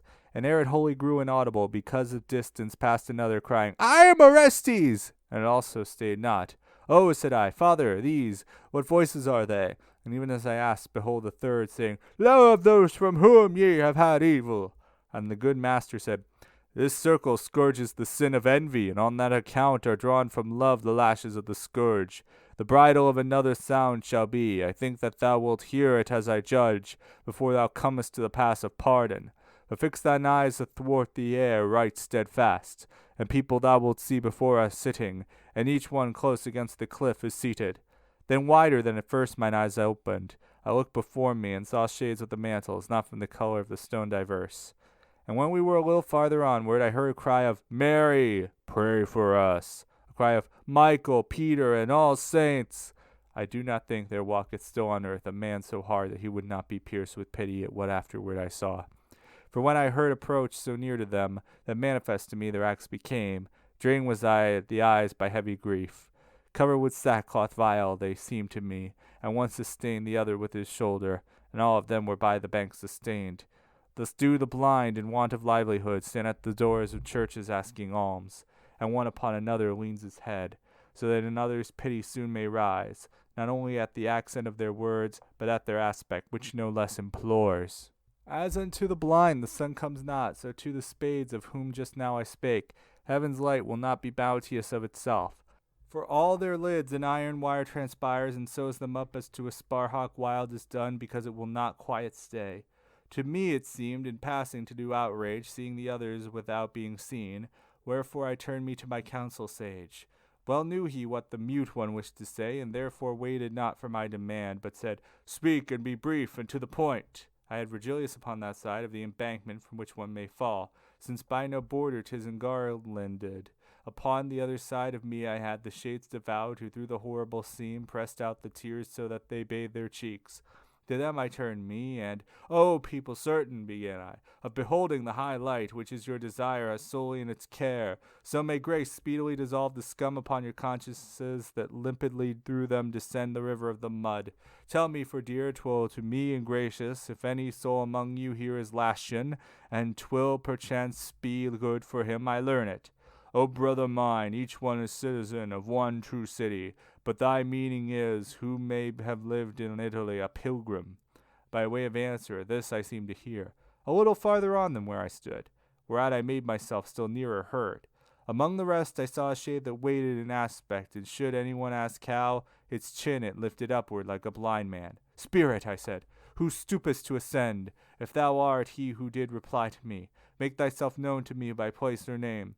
Sienese was I, he replied, and with the others here would cleanse my guilty life. Weeping to him lend himself to us. Sapient I was not, although I sapia was called, and I was another's harm, more happy far than at my own good fortune. And that thou mayst not think that I deceive thee, hear if I was as foolish as I tell thee, the arc already of my years descending. My fellow citizens near unto Cole were joined in battle with their adversaries, and I was praying God for what he willed. Routed were they, and turned into the bitter passes of flight, and I the chase beholding, a joy received unequaled by all others. So that I lifted upward my bold face, crying to God, Henceforth I fear thee not, as did the blackbird at the little sunshine. Peace I desired with God at the extreme of my existence, and as yet would not my debt have been by penitence discharged. Had it not been that in remembrance held me Pier Petinago in his holy prayers, who out of charity was grieved for me. But who art thou, that into our conditions questioning ghost, and as thine eyes unbound, as I believe, and breathing dost discourse? Mine eyes, I said, will yet be here ta'en from me, but for short space, for small is the offence committed by their being turned with envy. Far greater is the fear wherein suspended my soul is of the torment underneath, for even now the load down there weighs on me. Then she to me, Who led thee then among us up here, return below thou thinkest? And I, He who is with me, and speaks not, and living am I. Therefore ask of me, spirit elect, if thou wouldst have me moved o'er yonder yet my mortal feet for thee. Oh, this is such a novel thing to hear, she answered. A great sign it is God loves thee. Therefore with prayer of thine sometimes assist me, and I implore by what thou most desirest, if e'er thou treadest the soul of Tuscany, well with my kindred reinstate my fame. Then wilt thou see among that people vain who hope in Talalomone, and will lose there more hope than in discovering the Diana, but there still more the admirals will lose. Canto XIV. Who is this one that goes about our mountain, or ere death has given him power of flight, and opes his eyes and shuts them at his will? I know not who, but I know he's not alone. Ask him thyself, for thou art nearer to him, and gently, so that he may speak, accost him. Thus did two spirits lean towards each other, discourse about me there on the right hand, then held supine their faces to address me, and said the one, O soul that fastens still within the body, towards the heaven art going, for charity console us and declare whence comest and who art thou, for thou makest us as much to marvel at this grace of thine as must a thing that never yet has been. And I, through midst of Tuscany there wanders a streamlet that is born in Falterona, and not 100 miles of course suffice it. From thereupon do I this body bring to tell you who I am were speech in vain, because my name as yet makes no great noise. If well thy meaning I can penetrate with intellect of mine, then answered me he who first spake, Thou speakest of the Arno. And said the other to him, Why concealed this one the appellation of that river, even as a man doth of things horrible? And thus to say the question was of this himself acquitted. I know not, but truly 'tis fit the name of such a valley perish, for from its fountain head, where is so pregnant the Alpine mountain whence is cleft Paluro that in few places that marked surpasses, to where it yields itself in reservation of what the heaven doth of the sea dry up, whence have the rivers that which goes with them. Virtue is like an enemy avoided by all, as a serpent through misfortune of place, or through bad habit that impels them. On which account have so transformed their nature the dwellers in that miserable valley. It seems that Circe had them in her pasture, mid ugly swine of acorns worthier than the other food for human use created. It first directeth it in impoverished way. Curs findeth it thereafter, coming downward, more snarling than their puissance demands, and turns from them disdainfully its muzzle. It goes on falling, and the more it grows, the more it finds the dogs becoming wolves, this maledicted misadventurous ditch. Descended then through many a hollow gulf, it finds the foxes so replete with fraud, they fear no cunning that may master them. Nor will I cease, because another hears me, and well 'twill be for him, if he still mind him, of what a truthful spirit to me unravels. Thy grandson I behold, who doth become a hunter of those wolves upon the bank of the wild stream, and terrifies them all. He sells their flesh, it being yet alive, thereafter slaughters them like ancient beeves. Many of life himself on praise deprives. Bloodstain he issued from the dismal forest, he leaves it such 1,000 years from now, in its primeval state 'tis not rewooded. As at the announcement of impending ills, the face of him who listens is disturbed, from whate'er side the peril sees upon him. So I beheld that other soul, which stood turned round to listen, grow disturbed and sad, when it gathered to itself the word. The speech of one and aspect of the other had me desirous made to know their names, and question mixed with prayers I made thereof. Whereat the spirit which first spake to me began again, Thou wishest I should bring me to do for thee what thou'lt not do for me, but since God willeth that in thee shine forth such grace of his, I'll not be charity with thee. Know then that I, Guido del Duca, am.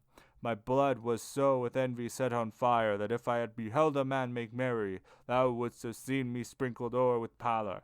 From my own sowing such a straw I reap. O human race, why dost thou set thy heart where interditive partnership must be? This is Renier. This is the boast and honor of the house of Calboli, where no one since has made himself the heir of his desert. And not alone his blood is made devoid. Twixt Po and mount and seashore and the Reno, a great required for truth and for diversion. Or all within these boundaries is full of venomous roots, so that too tardily by cultivation now would they diminish.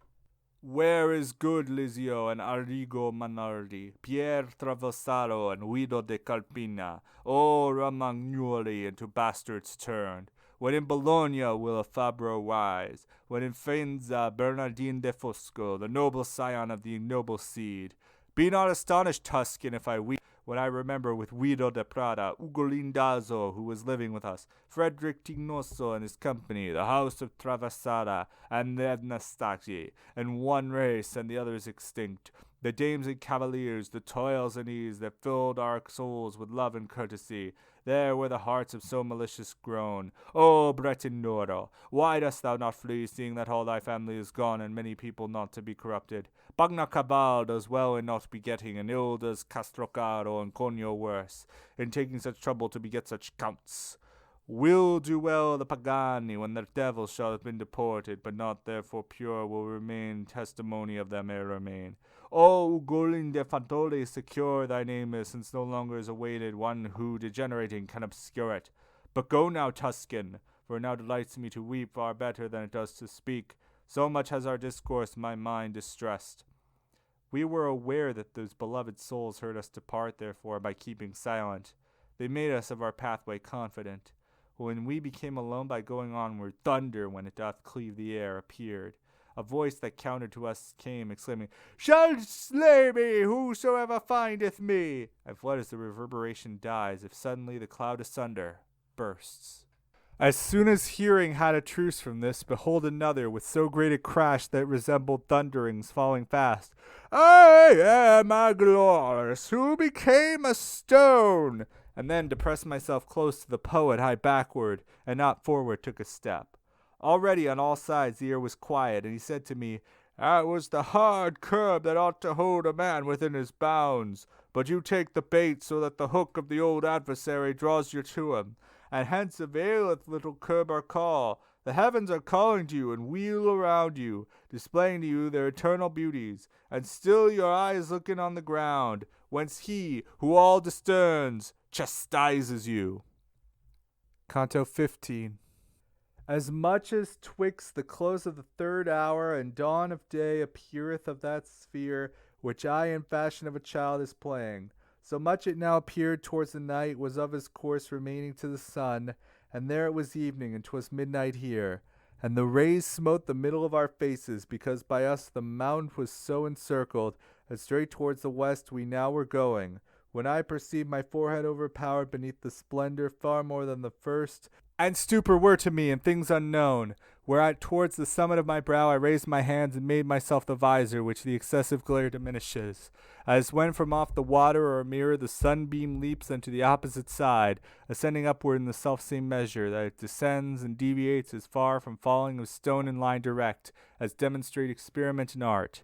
So it appeared to me that by a light refracted there before me I was smitten, on which account my sight was swift to flee. What is that, father, sweet, from which I cannot so fully screen my sight that it avail me? Said I. It seems towards us to be moving. Marvel thou not, if dazzle thee as yet the family of heaven, he answered me. An angel 'tis, who comes to invite us upward. Soon will it be that to behold these things shall not be grievous, but delightful to thee as much as nature fashioned thee to feel. When we had reached the angel Benedict, with joyful voice he said, Here enter into the stairway, far less steep than are the others. We mounting were already thence departed, and Beati Misericordes was behind us sung. Rejoice, thou that overcomest! My master and myself, we two alone, we were going upward, and I thought in going some profit to acquire from words of his. And I to him directed me, thus asking, What did the spirit of Romagna mean, mentioning indudite in partnership? Whence he to me, Of his own greatest failing he knows the harm, and therefore wonder not if he reproves us, that we may rue it, because are thither pointed your desires, whereby companionship each share is lessened. Envy doth ply the bellows to your sighs. But if the love of supernal spear should upwardly direct your aspiration, there would not be that fear within your breast. For there is much the more sense as our, so much more of the good each one possesses, and more of charity in that cloister burns.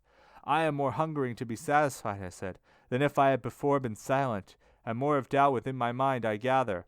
How can it be that boon distributed, the more possessors can more wealthy make therein, than if by few it be possessed? And he to me, Because thou fixest still thy mind entirely upon earthly things. Thou pluckest darkness from the very light. That goodness infinite and ineffable, which is above there, runneth unto love, as to a lucid body comes the sunbeam. So much it gives itself as it finds ardor, so that as far as charity extends, o'er it increases the eternal valor. And the more people thitherward inspire, more are there to love well, and more they love there. And as a mirror, one reflects the other. And if my reasoning appease thee not, thou shalt see Beatrice, and she will fully take from thee this and every other longing. Endeavor then that soon may be extinct, as are the two already, the 5 wounds that close themselves again by being painful. Even as I wished to say, Thou dost appease me, I saw that I had reached another circle, so that my eager eyes made me keep silence. There it appeared to me that in a vision, ecstatic on a sudden, I was wrapped. In a temple many persons saw, and at the door a woman with the sweet behavior of a mother, saying, Son, why in this manner hast thou dealt with us?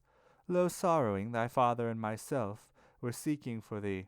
And as here she ceased, that which appeared at first had disappeared. Then I beheld another with those waters adown her cheeks, which grief distills whenever from great disdain of others it is born, and saying, If of that city thou art lord, for whose name was such a strife among the gods, and whence doth every science scintillate, avenge thyself on those audacious arms that clapped our daughter, O Pisistratus. And the Lord seemed to me benign and mild, to answer her with aspect temperate. What shall we do to those who wish us ill, if he who loves us be by us condemned? Then saw I a people hot in the fire of wrath, with stones a young man slain clamorously, still crying to each other, Kill him! Kill him! And him I saw bow down because of death that weighed already on him to the earth, but of his eyes made ever gates to heaven, imploring the high Lord in so great strife that he would pardon his persecutors with such an aspect as unlocks compassion. Soon as my soul had outwardly returned to things external to it which are true, did I my not false errors recognize. My leader, who could see me bear myself like to a man that rouses him from sleep, exclaimed, What ails thee that thou canst not stand? but hast been coming more than a league, veiling thine eyes, and with thy legs entangled, in guise of one whom wine or sleep subdues. O my sweet father, if thou listen to me, I'll tell thee, said I, what appeared to me when thus from me my legs were ta'en away.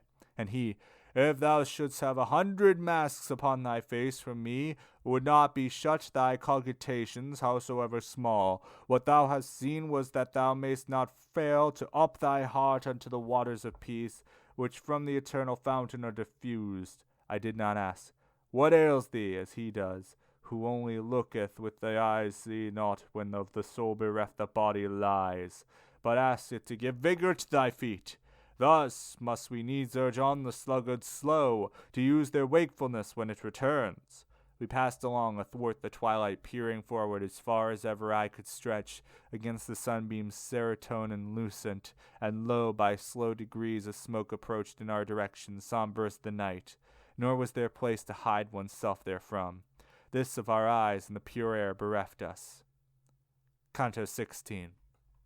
Darkness of hell, and of a night deprived of every planet under a poor sky, as much as may be tenebrous with cloud, ne'er made unto my sight so thick a veil, as did that smoke which there enveloped us, to the feeling of so rough a texture, for not an eye it suffered to stay open, whereat mine escort faithful and sagacious drew near to me and offered me his shoulder, e'en as a blind man goes behind his guide, lest he should wander or strike against aught that may harm or peradventure kill him.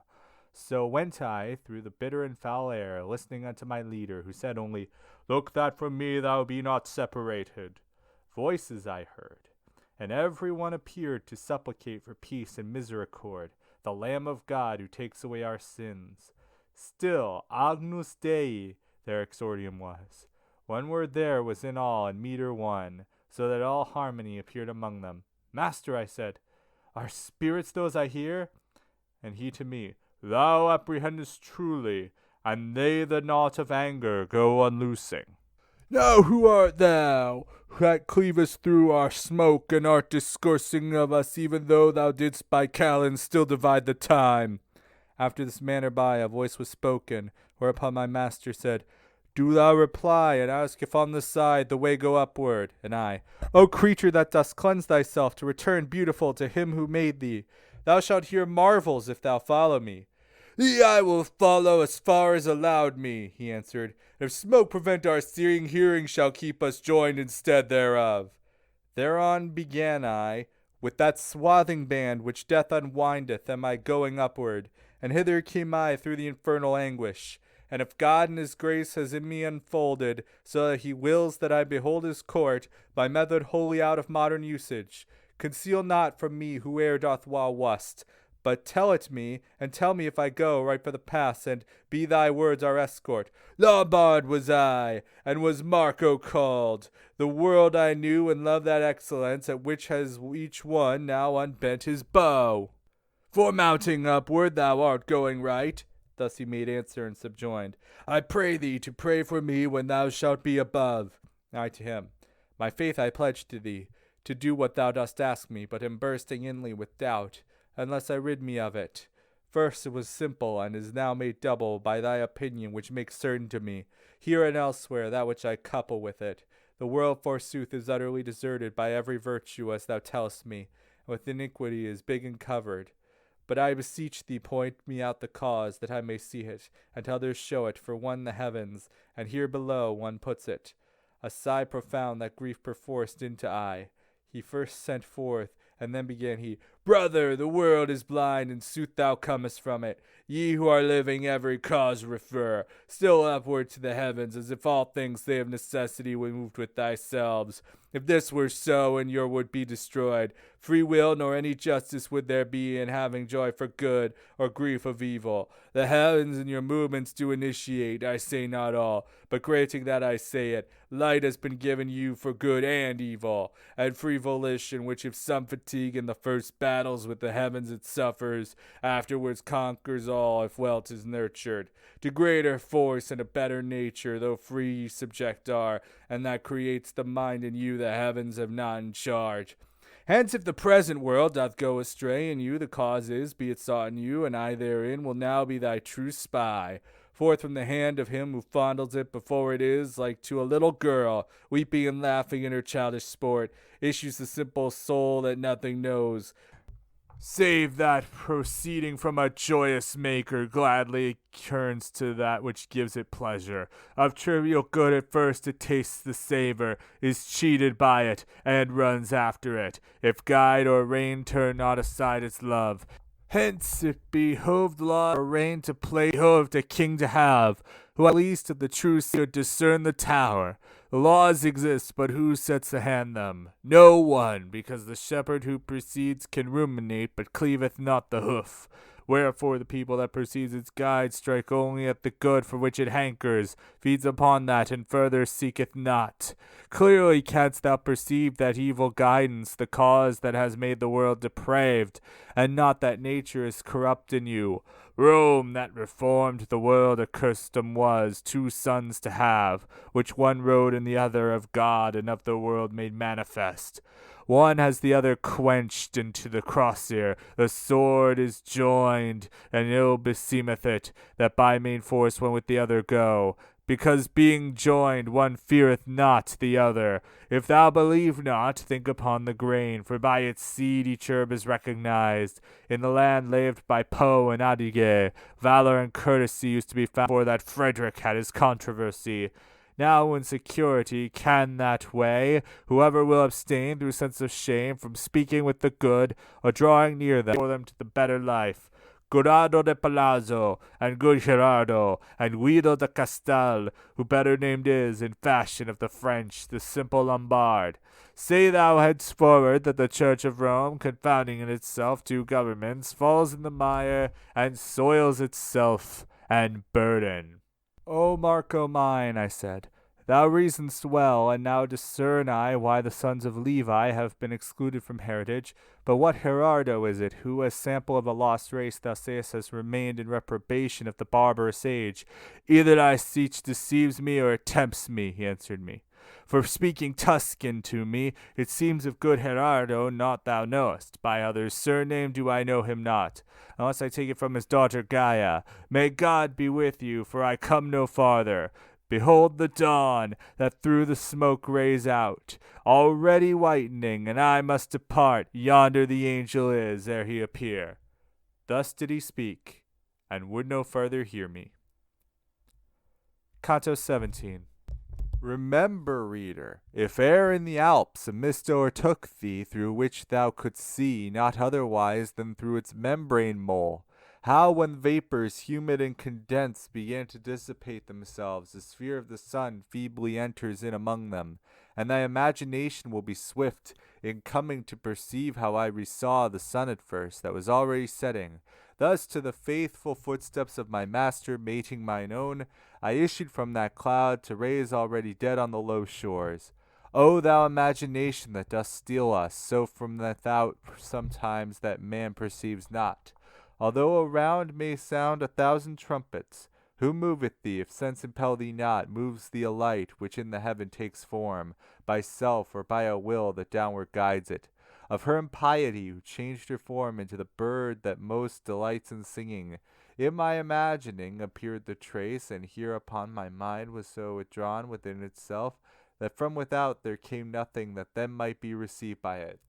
Then reigned within my lofty fantasy one crucified, disdainful, and ferocious in countenance, and even thus was dying. Around him were the great Ahasuerus, Esther his wife, and the just Mordecai, who was in word and action so entire. And even as this image burst asunder of its own self in fashion of a bubble in which the water it was made of fails, there rose up in my vision a young maiden, bitterly weeping, and she said, O Queen, why hast thou wished in anger to be not? Thou slain thyself, Lavinia not to lose. Now hast thou lost me, I am she who mourns. Mother at thine heir to another's ruin. As sleep is broken, when upon a sudden new light strikes in upon the eyelids closed, and broken quivers ere it dieth wholly. So this imagining of mine fell down as soon as the effulgence smote my face, greater by far than what is in our wont. I turned me round to see where I might be, when said a voice, Here's the passage up! which from all other purposes removed me, and made my wish so full of eagerness to look and see who was it that was speaking. It never rests till meeting face to face. But as before the sun, which quells the sight, and in its own excess its figure veils, even so my power was insufficient here. This is a spirit divine, who in the way of going up directs us without asking, and who within his own light himself conceals. He does with us as man doth with himself, for he who sees the need and waits the asking, malignantly leans already towards denial. Accord we now our feet to such inviting, let us make haste to mount ere it grow dark, for then we could not till the day return. Thus my conductor said, and I and he together turned our footsteps to a stairway, and I as soon as the first step I reached. Near me perceived a motion of wings, and fanning in the face and saying, Beate pacifici, who are without till languor. Already over us were so uplifted the latest sunbeams which the night pursues, that upon many sides the stars appeared. O manhood mine, why dost thou vanish so? I said within myself, for I perceived the vigor of my legs was put in truce. We at the point where no more ascends the stairway upward, and were motionless even as a ship which at the shore arrives. And I gave heed a little if I might hear aught whatsoever in the circle new. Then to my master turned me round, and said, Say, my sweet father, what delinquency is purged here in the circle where we are? Although our feet may pause not thy speech. And he to me, The love of good remiss in what it should have done is here restored. Here plied again the ill-belated oar, but still more openly to understand, turn unto me thy mind, and thou shalt gather some profitable fruit from our delay. Neither creator nor a creature ever, son, he began, was destitute of love, natural or spiritual, and thou knowest it. The natural was ever without error, but ere the other may by evil object, or by too much, or by too little vigor, while in the first it well directed is, and in the second moderates itself, it cannot be the cause of sinful pleasure. But when to ill it turns, and with more care or lesser than it ought runs after good, gainst the Creator works his own creation. Hence thou mayest comprehend that love must be the seed within yourselves of every virtue, and every act that merits punishment. Now inasmuch as never from the welfare of its own subject can love turn its sight, from their own hatred all things are secure. And since we cannot think of any being standing alone, or from the verse divine of hating himself, is all desire cut off. Hence, if discriminating I judge well, the evil what one loves is of one's neighbor, and this is born in three modes in your clay. There are who by abasement of their neighbor hope to excel, and therefore only long that from his greatness he may be cast down. There are who power, grace, and honor, and renown, fear they may lose because another rises, thence are so sad that the reverse they love. And there are those whom injury seems to chafe, so that it makes them greedy for revenge, and such must needs shape out another's harm.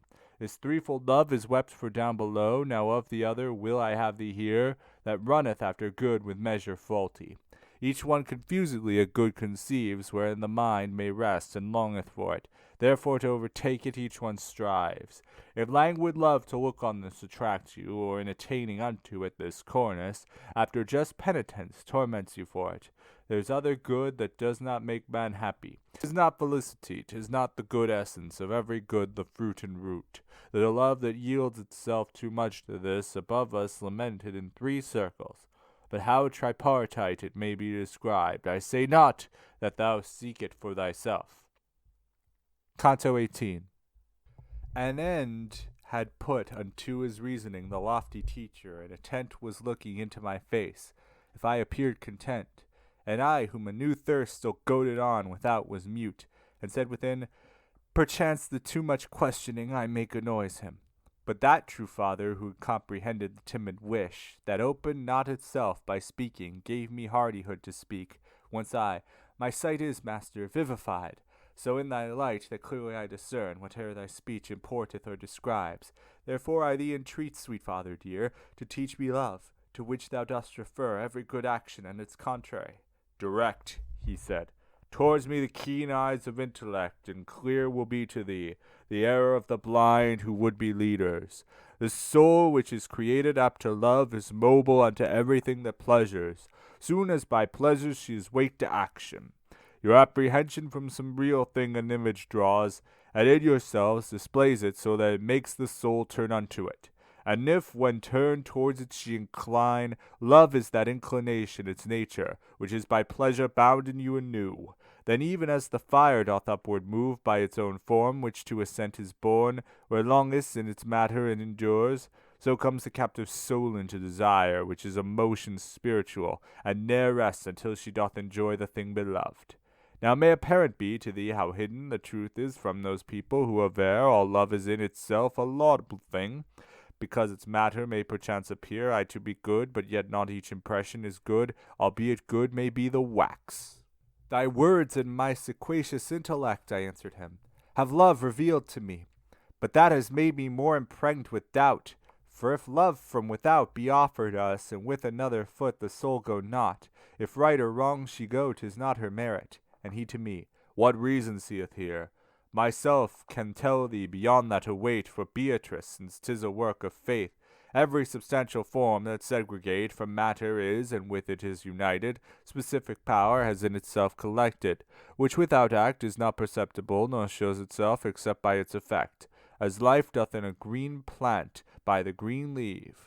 But still, whence cometh the intelligence of first notions man is ignorant, and the affectation for the first allurements, which are in you as instinct in the bee, to make its honey, and this first desire merit of praise or blame containeth not.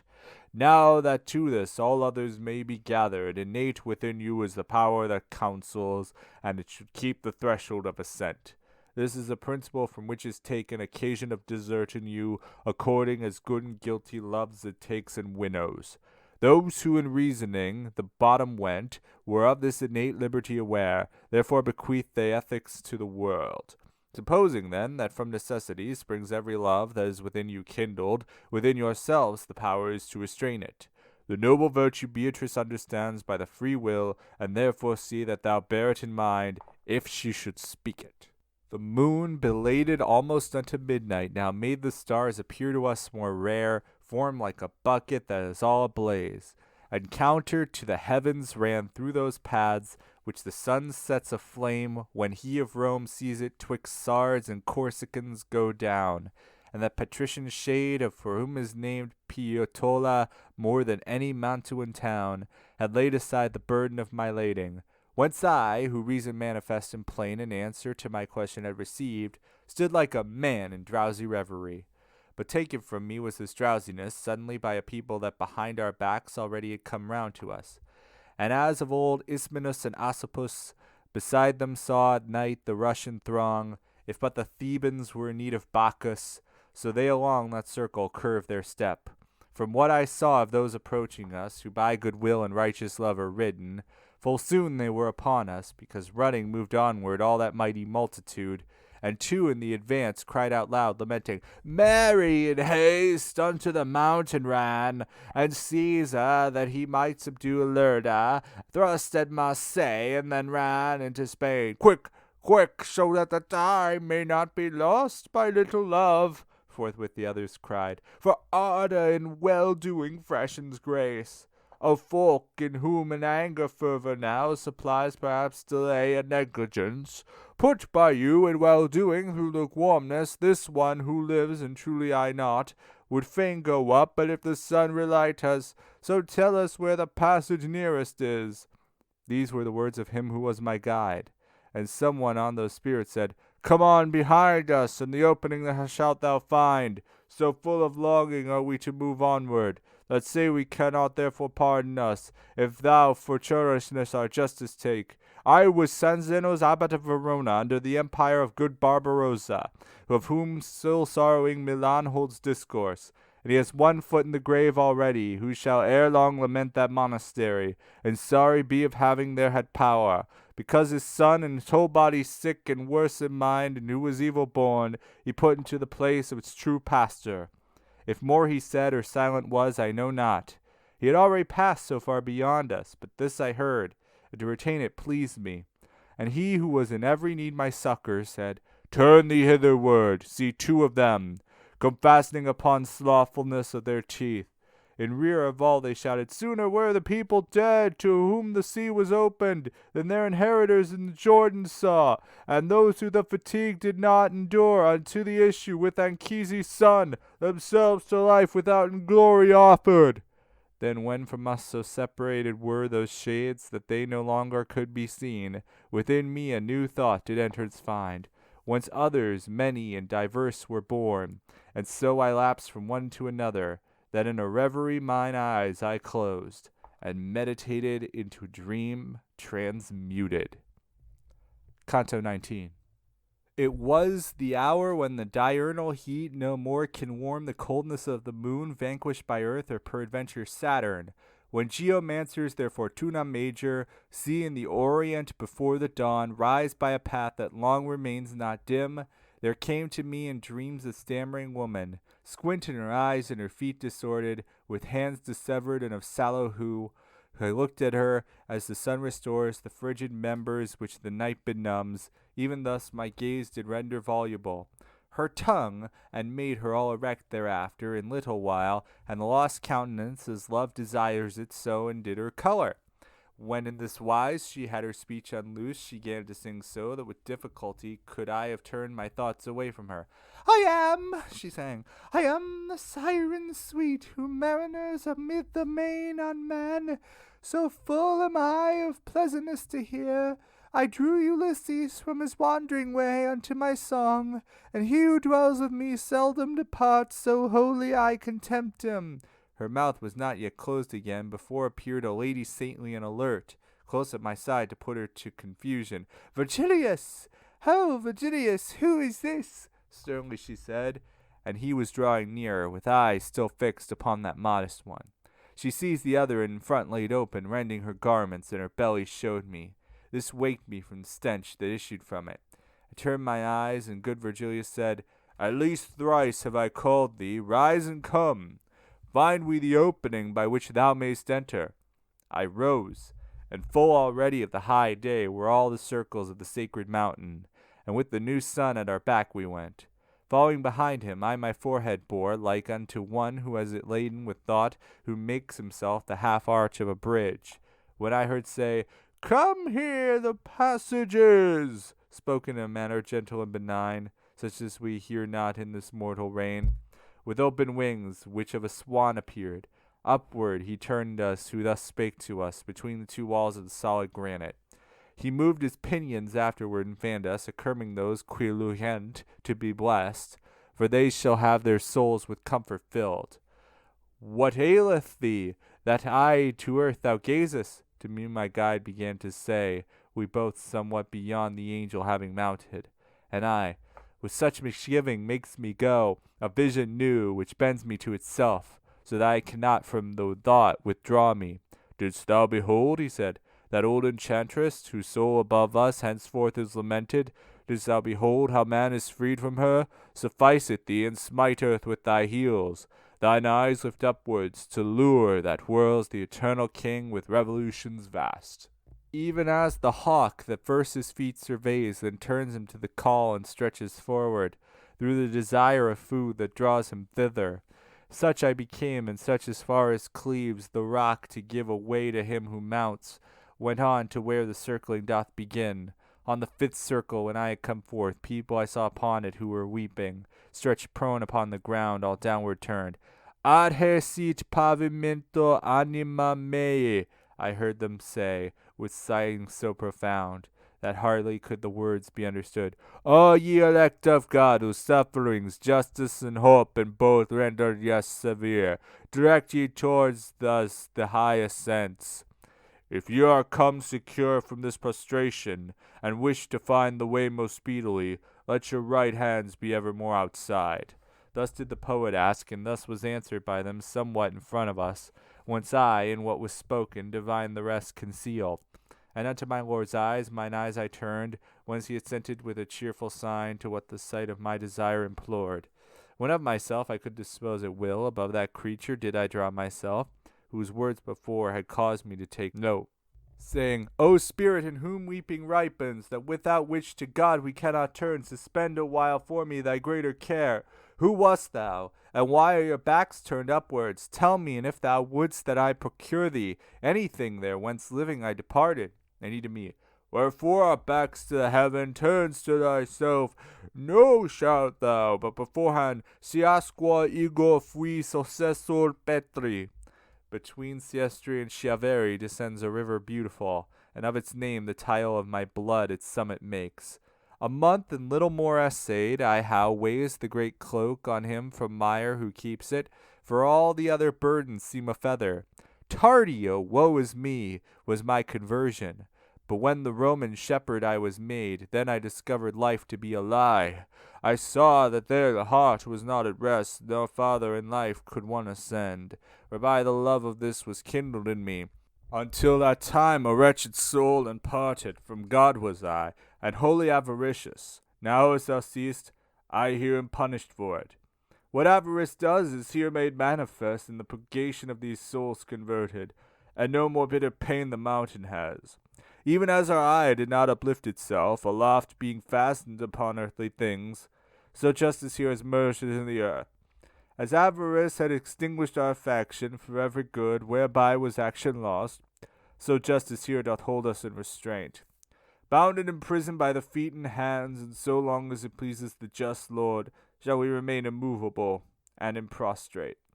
I on my knees had fallen and wished to speak, but even as I began, and he was ware, only by listening of my reverence. What cause, he says, has downward bent thee thus? And I to him, For your own dignity. Standing, my conscience stung me with remorse. Straighten thy legs, and upwards raise thee, brother. He answered, Err not, fellow servant of mine, with thee, and with the others, to one power. If ere that holy evangelic sound, which saith Nec et Nuba, thou hast heard, well canst thou see why in this wise I speak. Go now. No longer will I have thee linger, because thy stay doth incommode my weeping, with which I ripen that which thou hast said. On earth I have a grandchild named Elagia, good in herself, unless indeed our house malevolent may make her by example, and she alone remains to me on earth. Canto XX. Ill strives the will against a better will. Therefore, to pleasure him, against my pleasure, I drew the sponge, not saturate from the water. Onward I moved, and onward moved my leader, through vacant places, skirting still the rock, as on a wall close to the battlements. For they that through their eyes pour drop by drop the malady which all the world pervades, on the other side, too near the verge approach. Accursed mayst thou be, thou old she-wolf, the more than all the other beasts hast prey, because of hunger infinitely hollow. O heaven, in whose gyrations some appear to think conditions here below are changed, when will he come through whom she shall depart? Onward we went, with footsteps slow and scarce, and I attentive to the shades I heard, piteously weeping and bemoaning them. And I by peradventure heard, Sweet Mary, uttered in front of us amid the weeping, even as a woman does who is in childbirth. And in continuance, How poor thou wast is manifested by that hostelry, where thou didst lay thy sacred burden down. Thereafterward I heard, O good Fabricius, virtue with poverty didst thou prefer to the possession of great wealth with vice. So pleasurable were these words to me that I drew farther onward to have knowledge, touching that spirit whence they seemed to come.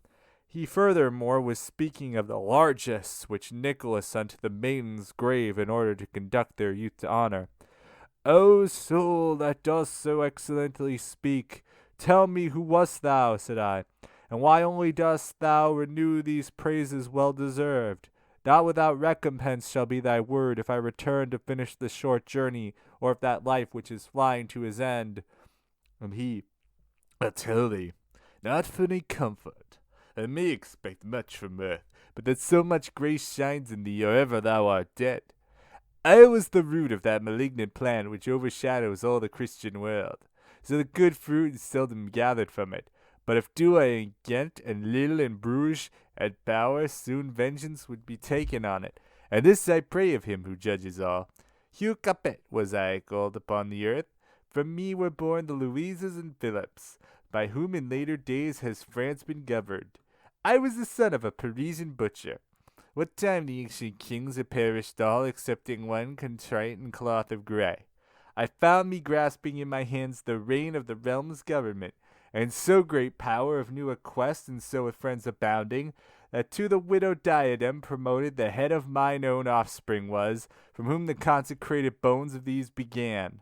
So long as the great dowry of Provence out my blood took not the sense of shame, 'twas little worth, but still it did no harm. Then it began with falsehood and with force its rapine, and thereafter for amends took Ponthieu, Normandy, and Gascony. Charles came to Italy, and for amends a victim made of Conradin, and then thrust Thomas back to heavens for amends.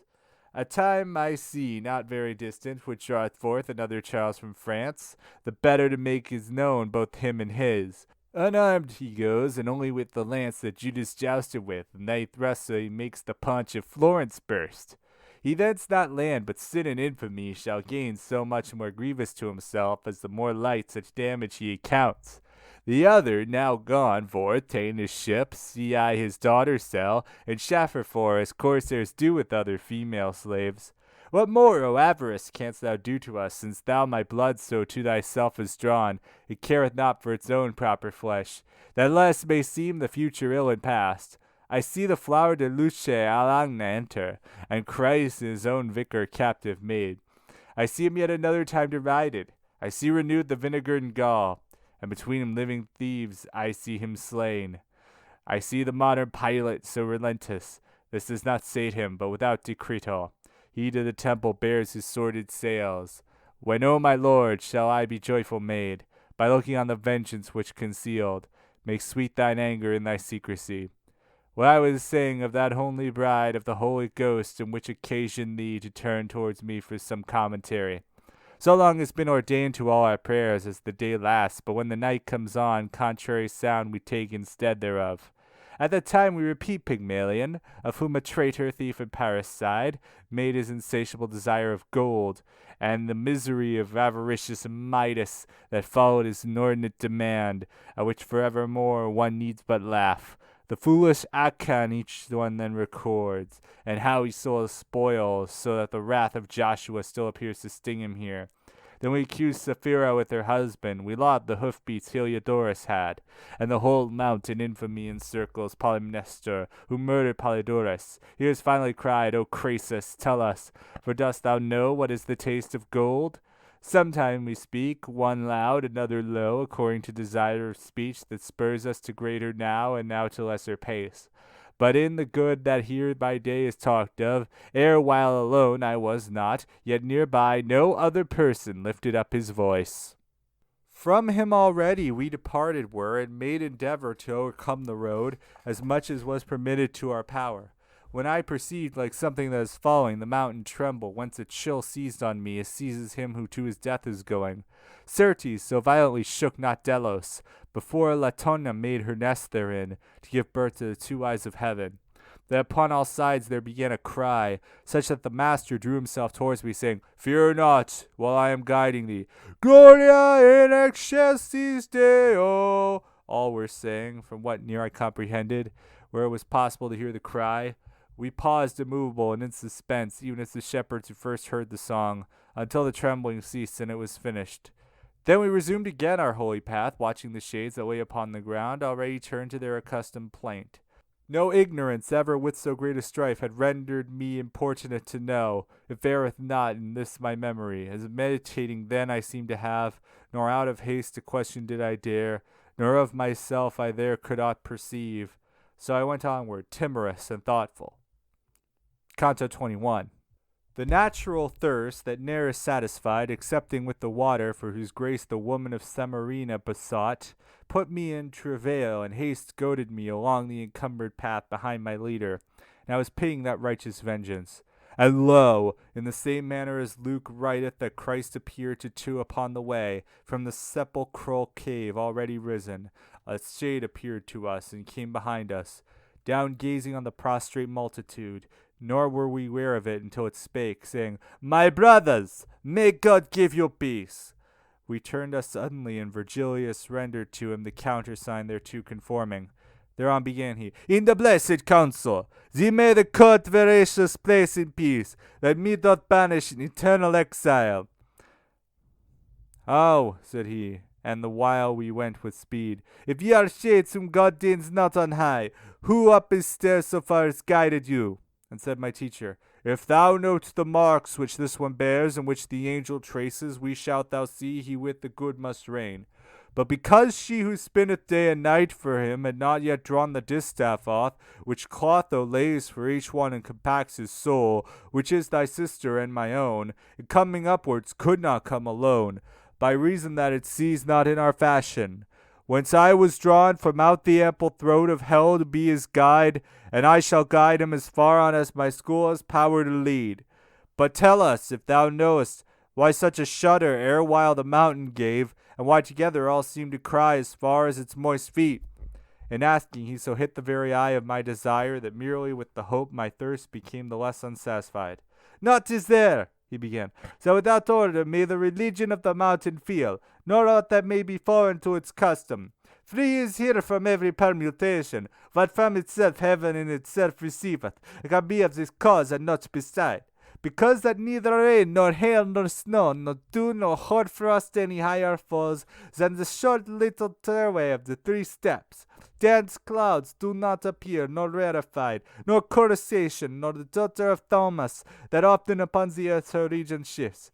No arid vapor any further rises than to the top of the 3 steps I spake of, whereon the vicar of Peter has his feet. Lo, adown perchance it trembles less or more, but for the winds that in the earth is hidden, I know not how appear it never trembled. It trembles here whenever any soul feels itself pure, so that it soars or moves to mount aloft, and such a cry attends it.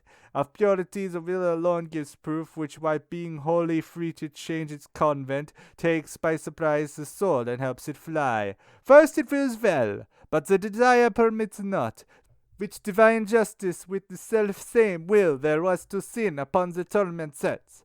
And I who have been lying in this pen 500 years and more, but just now felt a free volition for the better seat.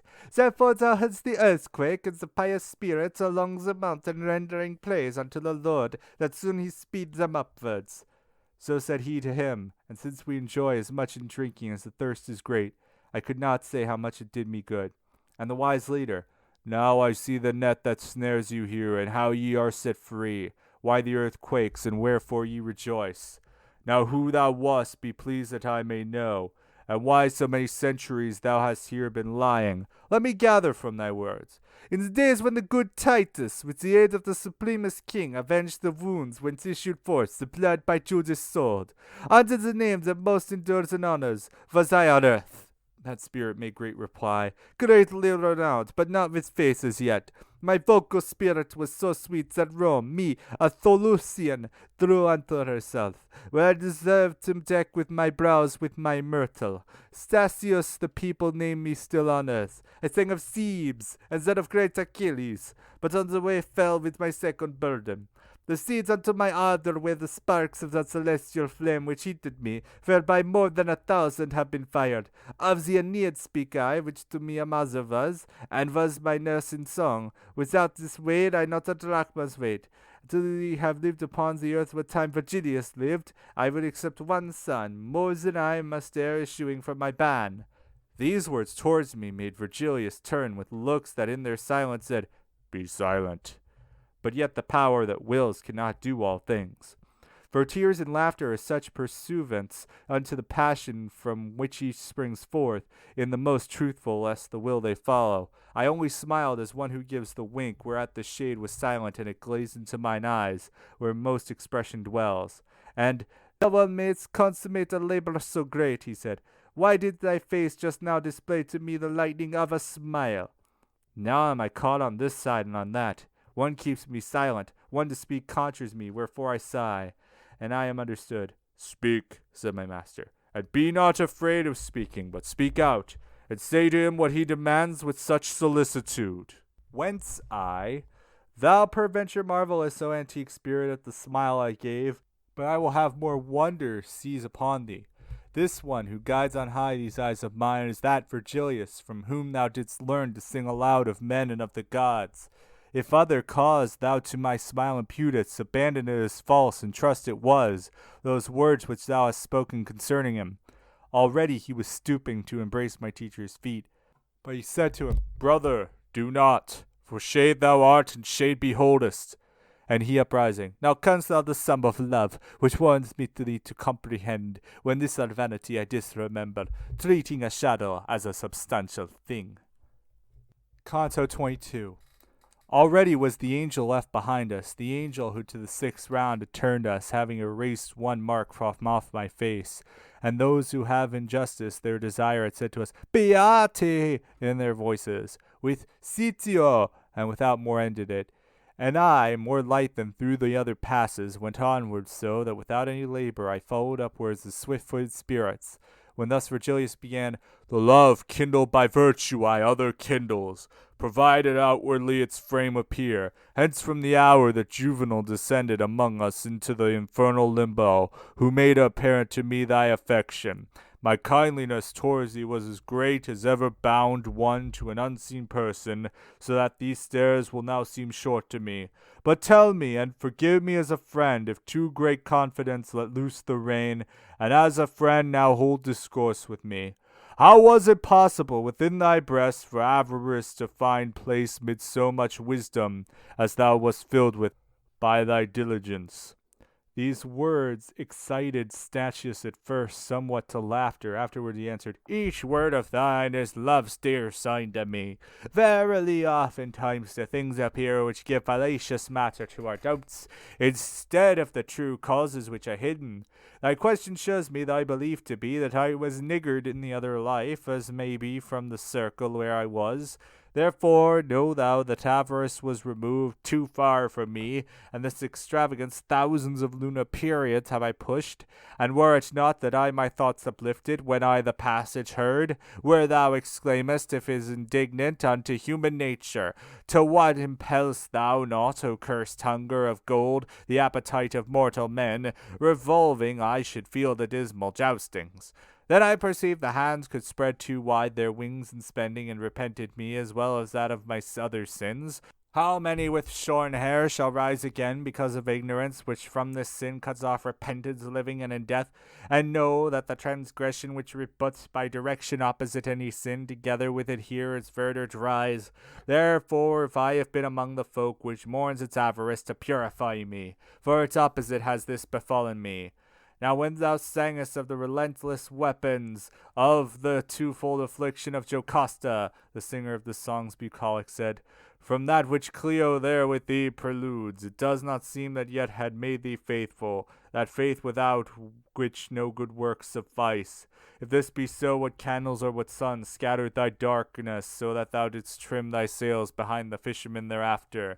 And he to him, Thou first directedst me towards Parnassus in its grot to drink, and first concerned gods didst me enlighten. Thou didst as he who walketh the night, who bears his light behind, which helps him not, but wary makes the persons after him. When thou didst say the age renews itself, justice returns in man's primeval time, and a new progeny descends from heaven.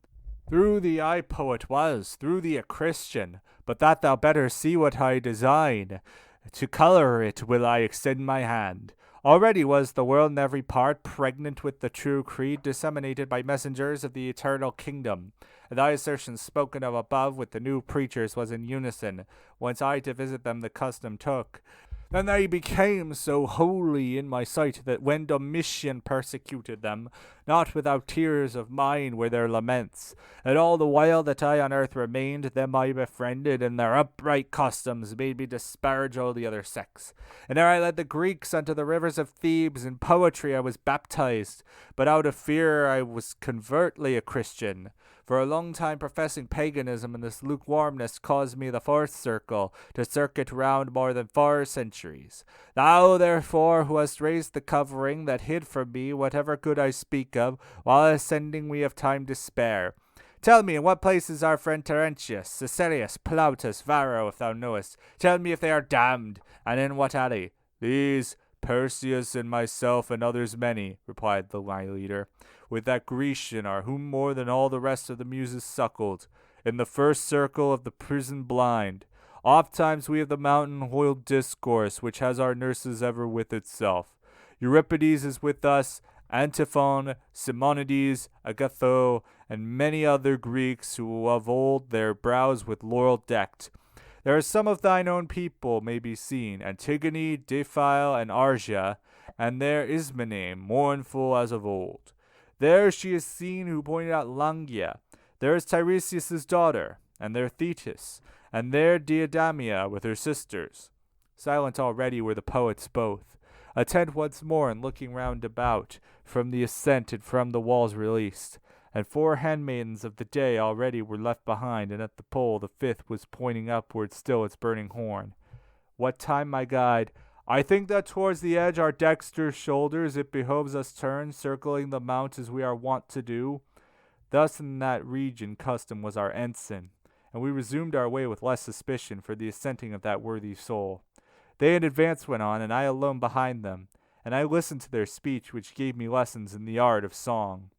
But soon their sweet discourses interrupted a tree which midway in the road we found with apples sweet and grateful to the smell.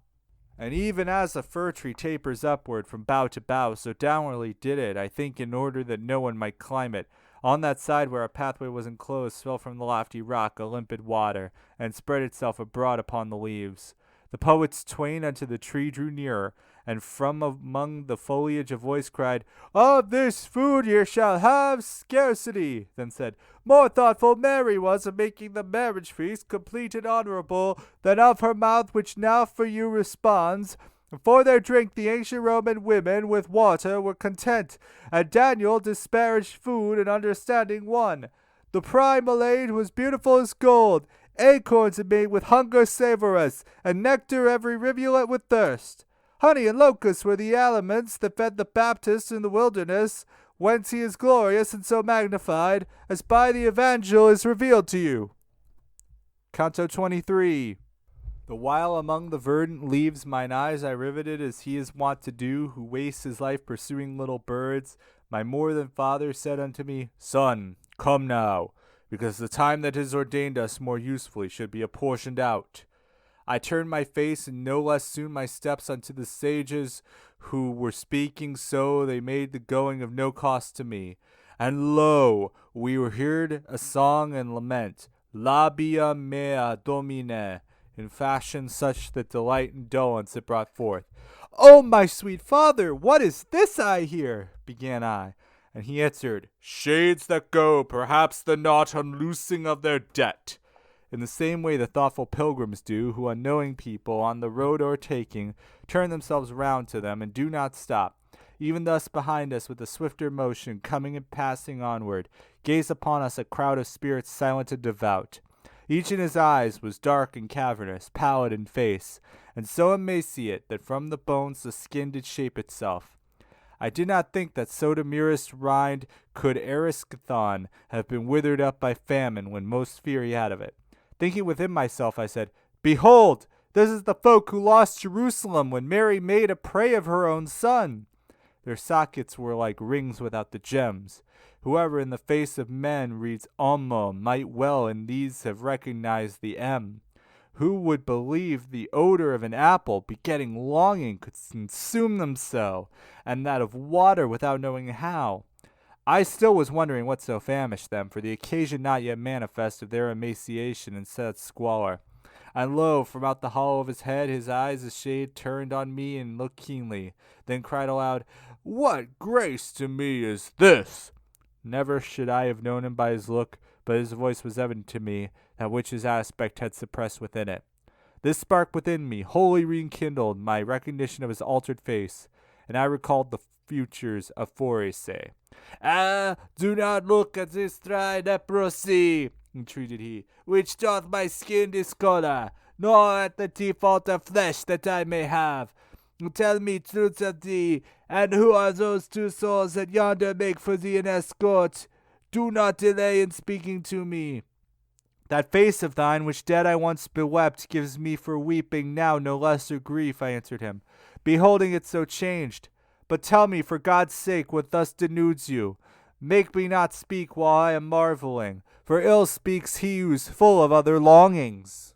And he to me, From the eternal council falls power into the water and the tree behind us left, whereby I gross our sin. All of these people who lamenting sing for following beyond measure appetite, in hunger and thirst are here sanctified. Desire to eat and drink and kindles in us the sense that issues from the apple tree, and from the spray that sprinkles all the verdure, and not a single time alone this ground encompassing is refreshed our pain. I say our pain and ought to say our solace, for the same wish doth lead us to the tree, which led the Christ rejoicing to say, Eli, when with his veins he liberated us. And I to him, for see, from that day when for a better life thou changest worlds, up to this time 5 years have not rolled round. If sooner were the power exhausted in thee of sinning more than thee, the hour surprised of that good sorrow which to God rereads us, how hast thou come up hitherward already? I thought to find thee down there underneath, where time for time doth restitution make. And he to me, thus speedily has led me to drink of the sweet wormwood of these torments. My Nella with her overflowing tears, she with her prayers devout and with her sighs, has drawn me from the coast where one awaits, and from the other circle set me free. So much more dear and pleasing is to God my little widow, whom so much I loved. As in good work she is the more alone, for the Barbagia of Sardinia, by far more modest in its women than the Barbagia I have left her in. O brother sweet, what wilt thou have to say? A future time is in my sight already, to which this hour will not be very old, when from the pulpit shall be interdicted to the unblushing womankind of Florence, to go about displaying breasts and paps. What savages were ere, what Saracens, who stood in need to make them covered go, of spiritual or other discipline.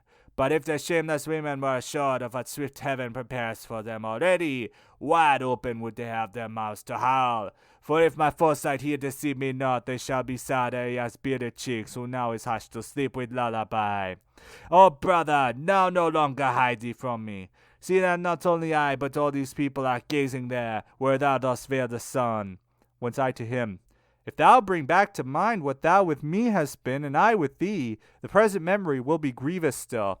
Out of that life he turned me back who goes in front of me 2 days agone, when round the sister of him yonder showed herself. And to the sun I pointed. Through the deep night of the truly dead has this one led me, with this true flesh that follows after him. Thence his encouragements have led me up, ascending and still circling round the mount that you doth straighten, whom the world made crooked. He says to me that he will bear me company till I shall be where Beatrice will be. There it behoves me to remain without him. This is Virgilius, who thus says to me, and him I pointed at. The other is that shade for whom just now shook every slope, your realm that from itself discharges him. Canto XXIV. Nor speech the going, nor the going that slackened, but talking we brent bravely on, even as a vessel urged by a good wind, and shadows that appeared things doubly dead, from out the sepulchres of their eyes betrayed wonder at me, aware that I was living, and I, continuing my colloquy, said, Peradventure he goes up more slowly than he would do for other people's sake. But tell me, if thou knowest, where's Picarda? Tell me if any one of note I see among this folk that gazes at me so. My sister, who, twixt beautiful and good, I know not which was more, triumphs rejoicing already in her crown on high Olympus. So said he first, and then, 'Tis not forbidden to name each other here, so milked away is our resemblance by our dieting. This, pointing with his finger, is Buonaggiunta of Lucca, and that face beyond him there, more peaked than the others, has held the holy church within his arms. From Tours was he, and purges by his fasting Bolsena's eels and the Vernaccia wine. He named me many others, one by one, and all contented seemed at being named, so that for this I saw not one dark look. I saw for hunger bite the empty air Ubaldin dalla Pila and Boniface, who with his crook had pastured many people. I saw Messer Marchese, who had leisure once at Forli for drinking with less dryness, and he was one who ne'er felt satisfied. But as he does who scans and then doth prize, one more than others did I him of Lucca, who seemed to take most cognizance of me. He murmured, and I knew not what gentuca, From that place heard I, where he felt the wound of justice that doth macerate them so. O soul, I said, as seemest so desirous to speak with me, do so that I may hear thee, and with thy speech appease thyself and me. A maid is born, and wears not yet the veil, began he, who to thee shall pleasant make my city, howsoever men may blame it. Thou shalt go on thy way with this provision. If by my murmuring thou hast been deceived, true things hereafter will declare it to thee. But say of him I here behold, who forth evoked the newly invented rhymes, beginning, ladies that have intelligence of love. And I to him, one am I, who, whenever love doth inspire me, note, and in that measure which he within me dictates, singing go. Oh, brother, now I see, he said, the knot which me the notary and Gitonne held, short of the sweet new style that now I hear. I do perceive full clearly how your pens go closely following after him who dictates, with which our own forsooth came not to pass. And he who sets himself to go beyond no difference sees from one style to another, and as if satisfied he held his peace. Even as the birds that winter towards the Nile sometimes into phalanx form themselves, then fly in greater haste and go in file, in such wise all the people who were there, turning their faces, hurried on their steps, both by their leanness and their wishes light. And as a man who weary is with trotting lets go his companions, onward go and walks, until he vents the panting of his chest, so did foresee let the holy flock pass by, and came with me behind it, saying, when will it be that I again shall see thee? How long, I answered, I may live, I know not. Yet my return will not so speedy be, but I shall sooner in desire arrive, because the place where I was set to live from day to day of good is more depleted, and unto dismal ruin seems ordained. Now go, he said, for him most guilty of it, and a beast's tail I drag along towards the valley where there is no repentance. Faster at every step the beast is going, increasing evermore until it smites him, and leaves the body vilely mutilated. Not long those wheels shall turn, and he uplifted his eyes to heaven. Ere shall be clear to thee that which my speech no farther can declare. Now stay behind, because the time is so precious as in this kingdom that I lose so much by coming onward thus abreast with thee. As sometimes issues forth upon a gallop a cavalier from out a troop that ride and seeks the honor of the first encounter, so he with greater strides departed from us, and on the road remained I with those two, who were such mighty marshals of the world. And when before us he had gone so far, mine eyes became to him such pursuivants, as was my understanding to his words, appeared to me with laden and living boughs another apple tree, and not far distant from having but just then turned hitherward.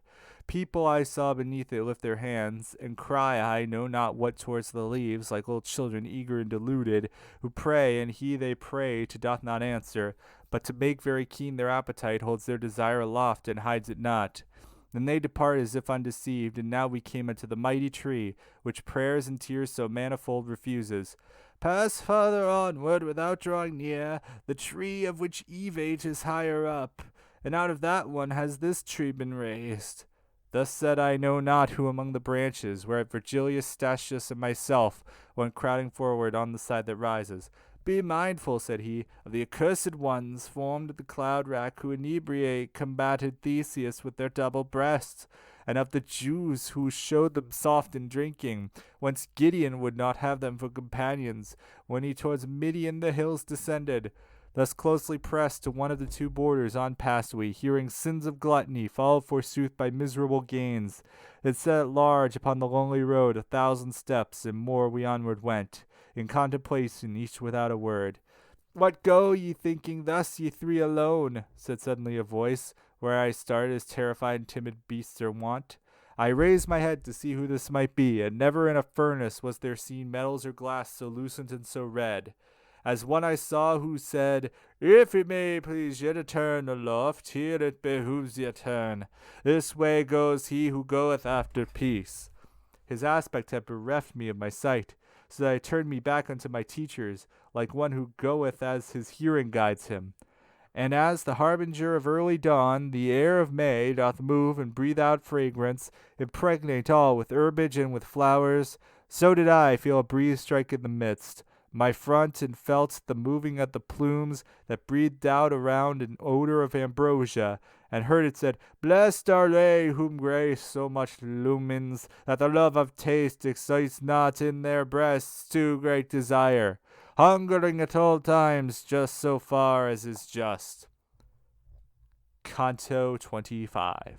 Now was it in the ascent no hindrance brooked, because the sun had his meridian circle to Taurus left, and night to Scorpio. Wherefore doth a man who tarries not, but goes his way whate'er to him appears, if of necessity the sting transfix him. In this wise do we enter through the gap, taking the stairway one before the other, which by its narrowness divides the climbers. And as the little stork that lifts its wing with desire to fly, and does not venture to leave the nest, and lets it downward droop, even such was I, with the desire of asking kindled and quenched, into the motion coming he makes who doth address himself to speak, not for our pace, though rapid it might be. My father sweet forbore, but said, Let fly the bow of speech thou to the barb hast drawn. With confidence I opened then my mouth, and I began, How can one meagre grow there where the need of nutriment applies not? If thou wouldst call to mind how Meleager was wasted by the wasting of a brand, this would not, said he, be to thee so sour, and wouldst thou think how at each tremulous motion trembles within a mirror your own image, that which seems hard would mellow seem to thee, but that thou mayst content thee in thy wish. Lo, Statius here, and him I call and pray, he now will be the healer of thy wounds. If I unfold him the eternal vengeance, replied Statius, where thou present art, be my excuse that I cannot deny thee. Then he began, Son, if these words of mine thy mind doth contemplate and doth receive, they'll be thy light unto the house thou sayest. The perfect blood which never is drunk up into the thirsty veins, and which remaineth like food, that from the table thou removest, takes in the heart for all the human members virtue informative, as being that which to be changed to them goes through the veins. Again digest, descends it where 'tis better silent to be than say, and then drops thence upon another's blood in natural vase. There one together with the other mingles, one to be passive meant, the other active by reason of the perfect place it springs from, and being conjoined begins to operate, coagulating first, then vivifying, what for its matter it had made consistent. The active virtue being made a soul as of a plant, and so far different this on the way is, that arrived already, then works so much that now it moves and feels like a sea fungus, and then undertakes to organize the powers whose seed it is. Now, son, dilates and now descends itself the virtue from the generator's heart, where nature is intent on all the members. But how from animal it man becomes, thou dost not see as yet. This is a point which made a wiser man than thou once ere. So far that in his doctrine separate he made the soul from possible intellect, for he no organ saw by this assumed. Open thy breast unto the truth that's coming, and know that just as soon as in the fetus the articulation of the brain is perfect, the primal motor turns to it well pleased, at so great art of nature it inspires a spirit new with virtue all replete, which what it finds there active doth attract into its substance, and becomes one soul, which lives and feels and on itself revolves. And that thou less may wonder at my word, behold the sun's heat, which becometh wine, joined to the juice that from the vine distills. Whenever lachesis has no more thread, it separates from the flesh, and virtually bears with itself the human and divine. The other faculties are voiceless all, the memory, the intelligence, and the will, in action far more vigorous than before. Without a pause it faileth of thyself, in marvellous way, on one shore or the other, there of its roads at first is cognizant. Soon as the place there circumscribeth it, the virtue informative rays abound about, and as in much as the living members, and even as the air, when full of rain, by alien rays that are therein reflected with divers colours shows itself adorned. So there the neighbouring air doth shape itself into that form which doth impress upon it virtually the soul that has stood still. And then in manner of the little flame which followeth the fire where'er it shifts, after the spirit followeth its new form, since afterwards it takes from this its semblance, it is called shade, and thence it organizes thereafter every sense even to the sight. Thence is it that we speak, and thence we laugh. Thence is it that we form the tears and sighs, that on the mountain thou mayhap hast heard, according as impress us our desires, and other affections, so the shade is shaped, and this is cause of what thou wonderst at. And now unto the last of all the circles that we arrived, and to the right hand turned, and were attentive to another care. There the embankment shoots forth flames of fire, and outward doth the cornice breathe a blast that drives them back, and from itself sequesters. Hence we must needs go on the open side, and one by one, and I did fear the fire on this side, and on that the falling down. My leader said, Along this place one ought to keep upon the eyes a tightened rein, seeing that one so easily might err. Summa Deus clementiae, in the bosom of the great burning chanted then I heard, which made me no less eager to turn round. And spirits saw I walking through the flame, wherefore I looked to my own steps and theirs, apportioning my sight from time to time. After the close, which to that hymn is made, aloud they shouted, Verum nunc cognosco. Then recommenced the hymn with voices low. This also ended, cried they, To the wood Diana ran and drove forth Helice. Therefrom who had of Venus felt the poison. Then to their song returned they. Then the wives they shouted, and the husbands who were chaste, as virtue and the marriage vow imposes. And I believe that them this mode suffices, for all the time the fire is burning them. With such care is it needful, and such food, that the last wound of all should be closed up. Canto XXVI. While on the brink, thus one before the other, we went upon our way, oft the good master said, Take thou heed, suffice it that I warn thee. On the right shoulder smote me now the sun, that raying out already the whole west, changing from its azure aspect into white. And with my shadow did I make the flame appear more red, and even to such a sign, shades saw I many as they went give heed. This was the cause that gave them a beginning to speak of me, and to themselves began they to say, Our dreams not a factitious body. Then towards me as far as they could come, came certain of them, always with regard, not to step forth where they would not be burned. O thou who goest, not from being slower, but reverent perhaps behind the others, answer me who and thirst and fire and burning, nor to me only is thine answer needful, for all of these have greater thirst for it than for cold water, Ethiop or Indian. Tell us how is it that thou makest thyself a wall unto the sun, as if thou hadst not entered as yet into the net of death. Thus one of them addressed me, and I straight should have revealed myself, were I not bent on other novelty that then appeared. For through the middle of the burning road there came a people face to face with these, which held me in suspense with gazing at them. There see I, hastening upon either side, each of the shades, and kissing one another without a pause, content with a brief salute. Thus in the middle of their brown battalions, muzzle to muzzle, one ant meets another, perchance to spy their journey or their fortune.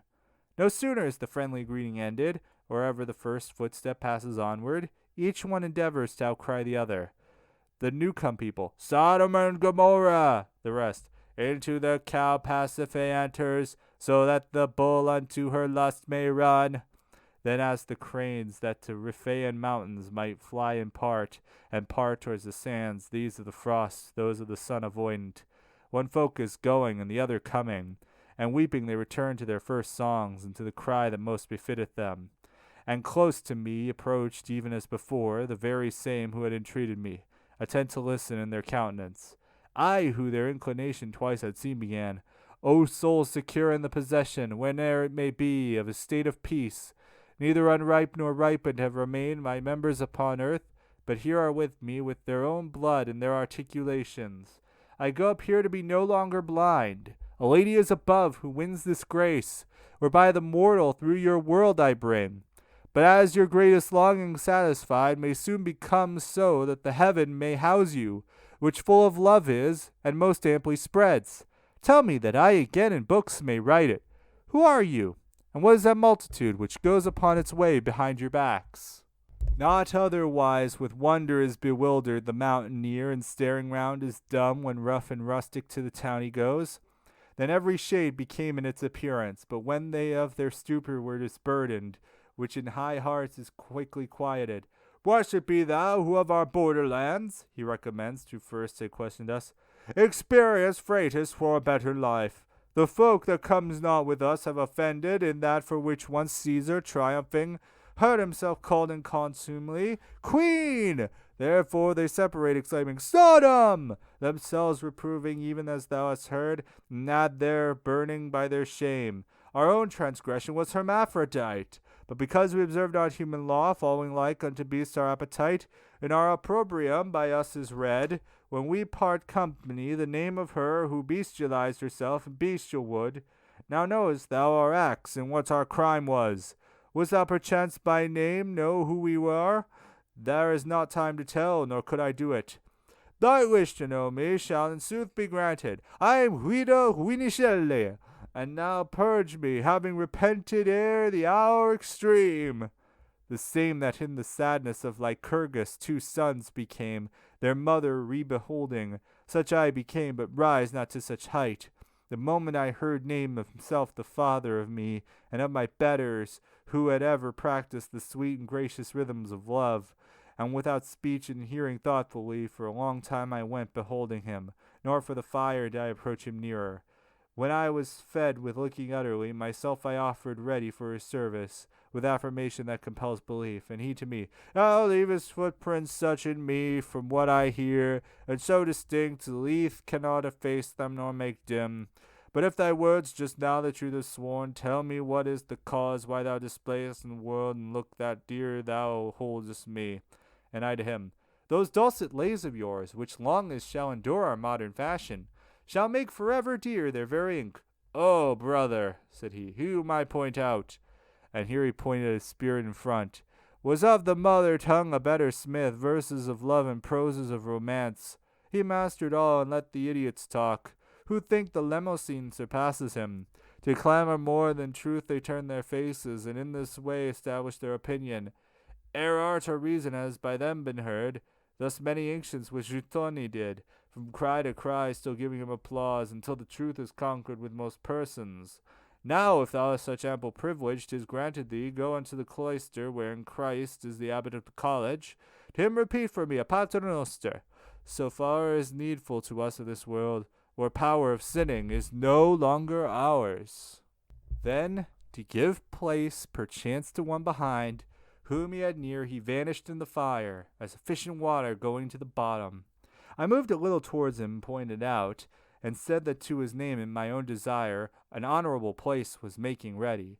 He of his own free will began to say, Tan mableres vostre cortes de man, que je non pues ne vuel a vos cobrire, justiano que plore vai cantan, consiros vai la passata folor, i vai azon lo jongo esper danan, era vos precera quiera valor, que vos codos asum la salina, sovena vos a temprar madalor. Then hid him in the fire that purifies them. Canto XXVII.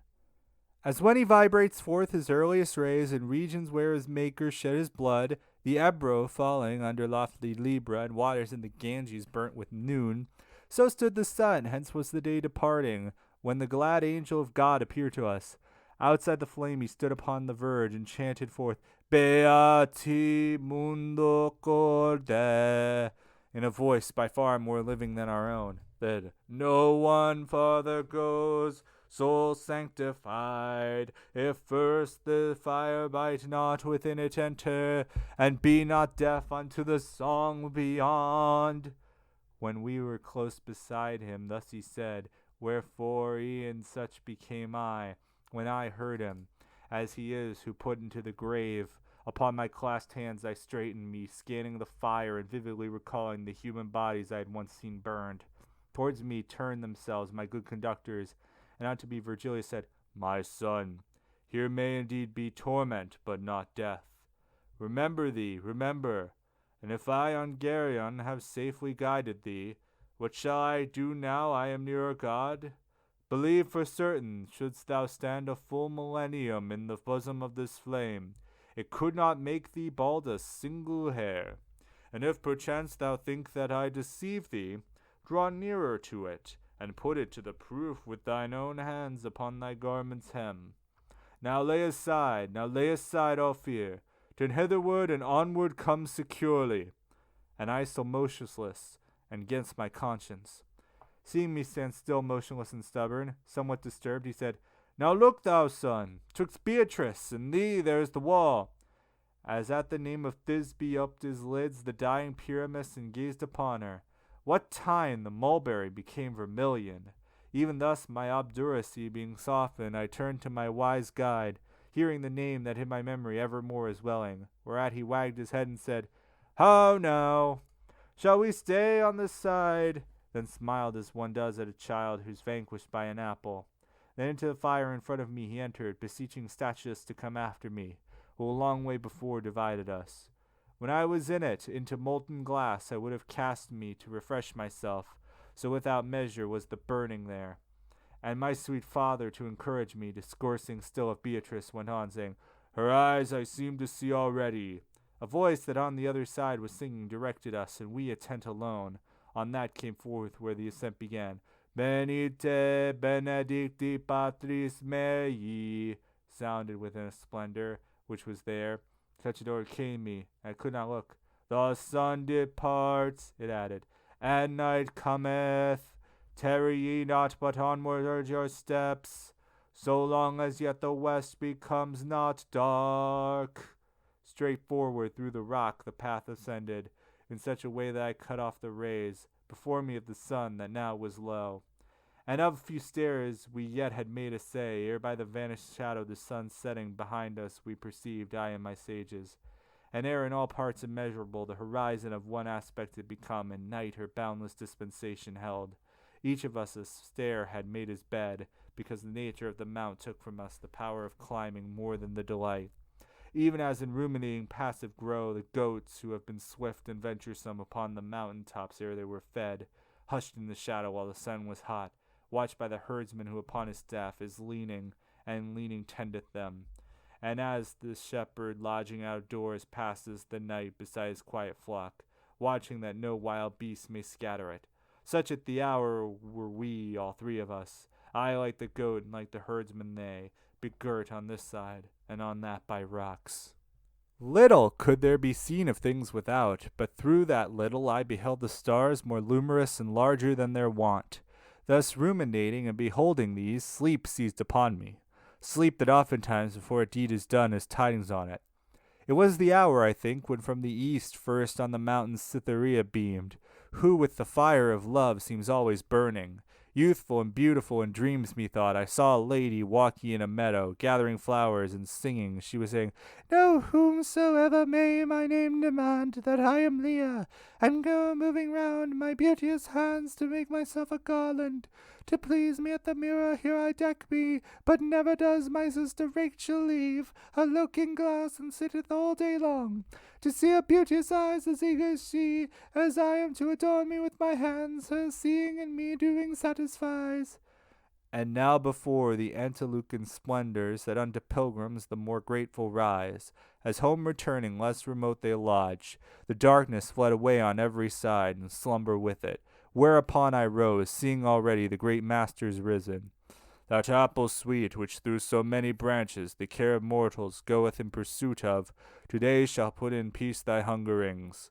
Speaking to me, Virgilius of such words as these made use, and never were there guerdons that could in pleasantness compare with these. Such longing upon lounging came upon me to be above, that at each step thereafter for flight I felt in me the pinions growing.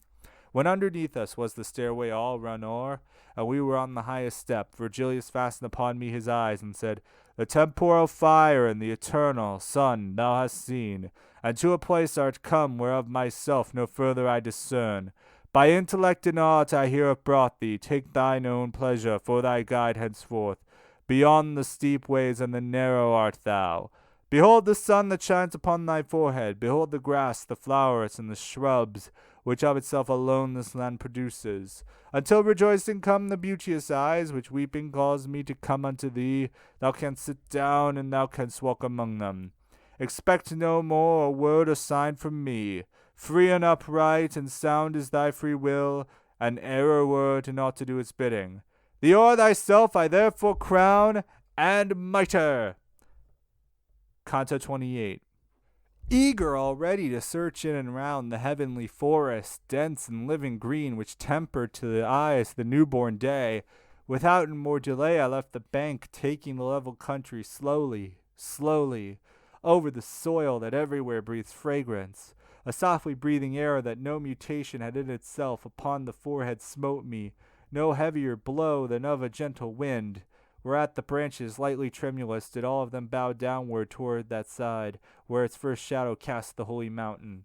Yet not from their upright direction swayed, so that the little birds upon their tops should leave the practice of each art of theirs. But with full ravishment the hours of prime singing received they in the midst of leaves, that ever bore a burden to their rhymes, such as from branch to branch goes gathering on through the pine forest on the shore of Shasti, when Aeolus unlooses the sirocco.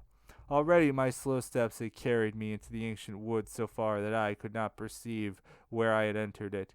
And lo, my further course a stream cut off, which toward the left hand with its little waves bent down the grass that on its margin sprang. All waters that on earth most limpid are would seem to have within themselves a mixture, compared with that which nothing doth conceal, although it moves on with a brown current under the shade perpetual, that never ray of the sun lets in, nor of the moon. With feet I stayed, and with mine eyes I passed beyond the rivulet, to look upon the great variety of the fresh May. And there appeared to me, even as appears suddenly something that doth turn aside the very wonder every other thought, a lady all alone, who went along, singing and culling floweret after floweret, with which her pathway was all painted o'er.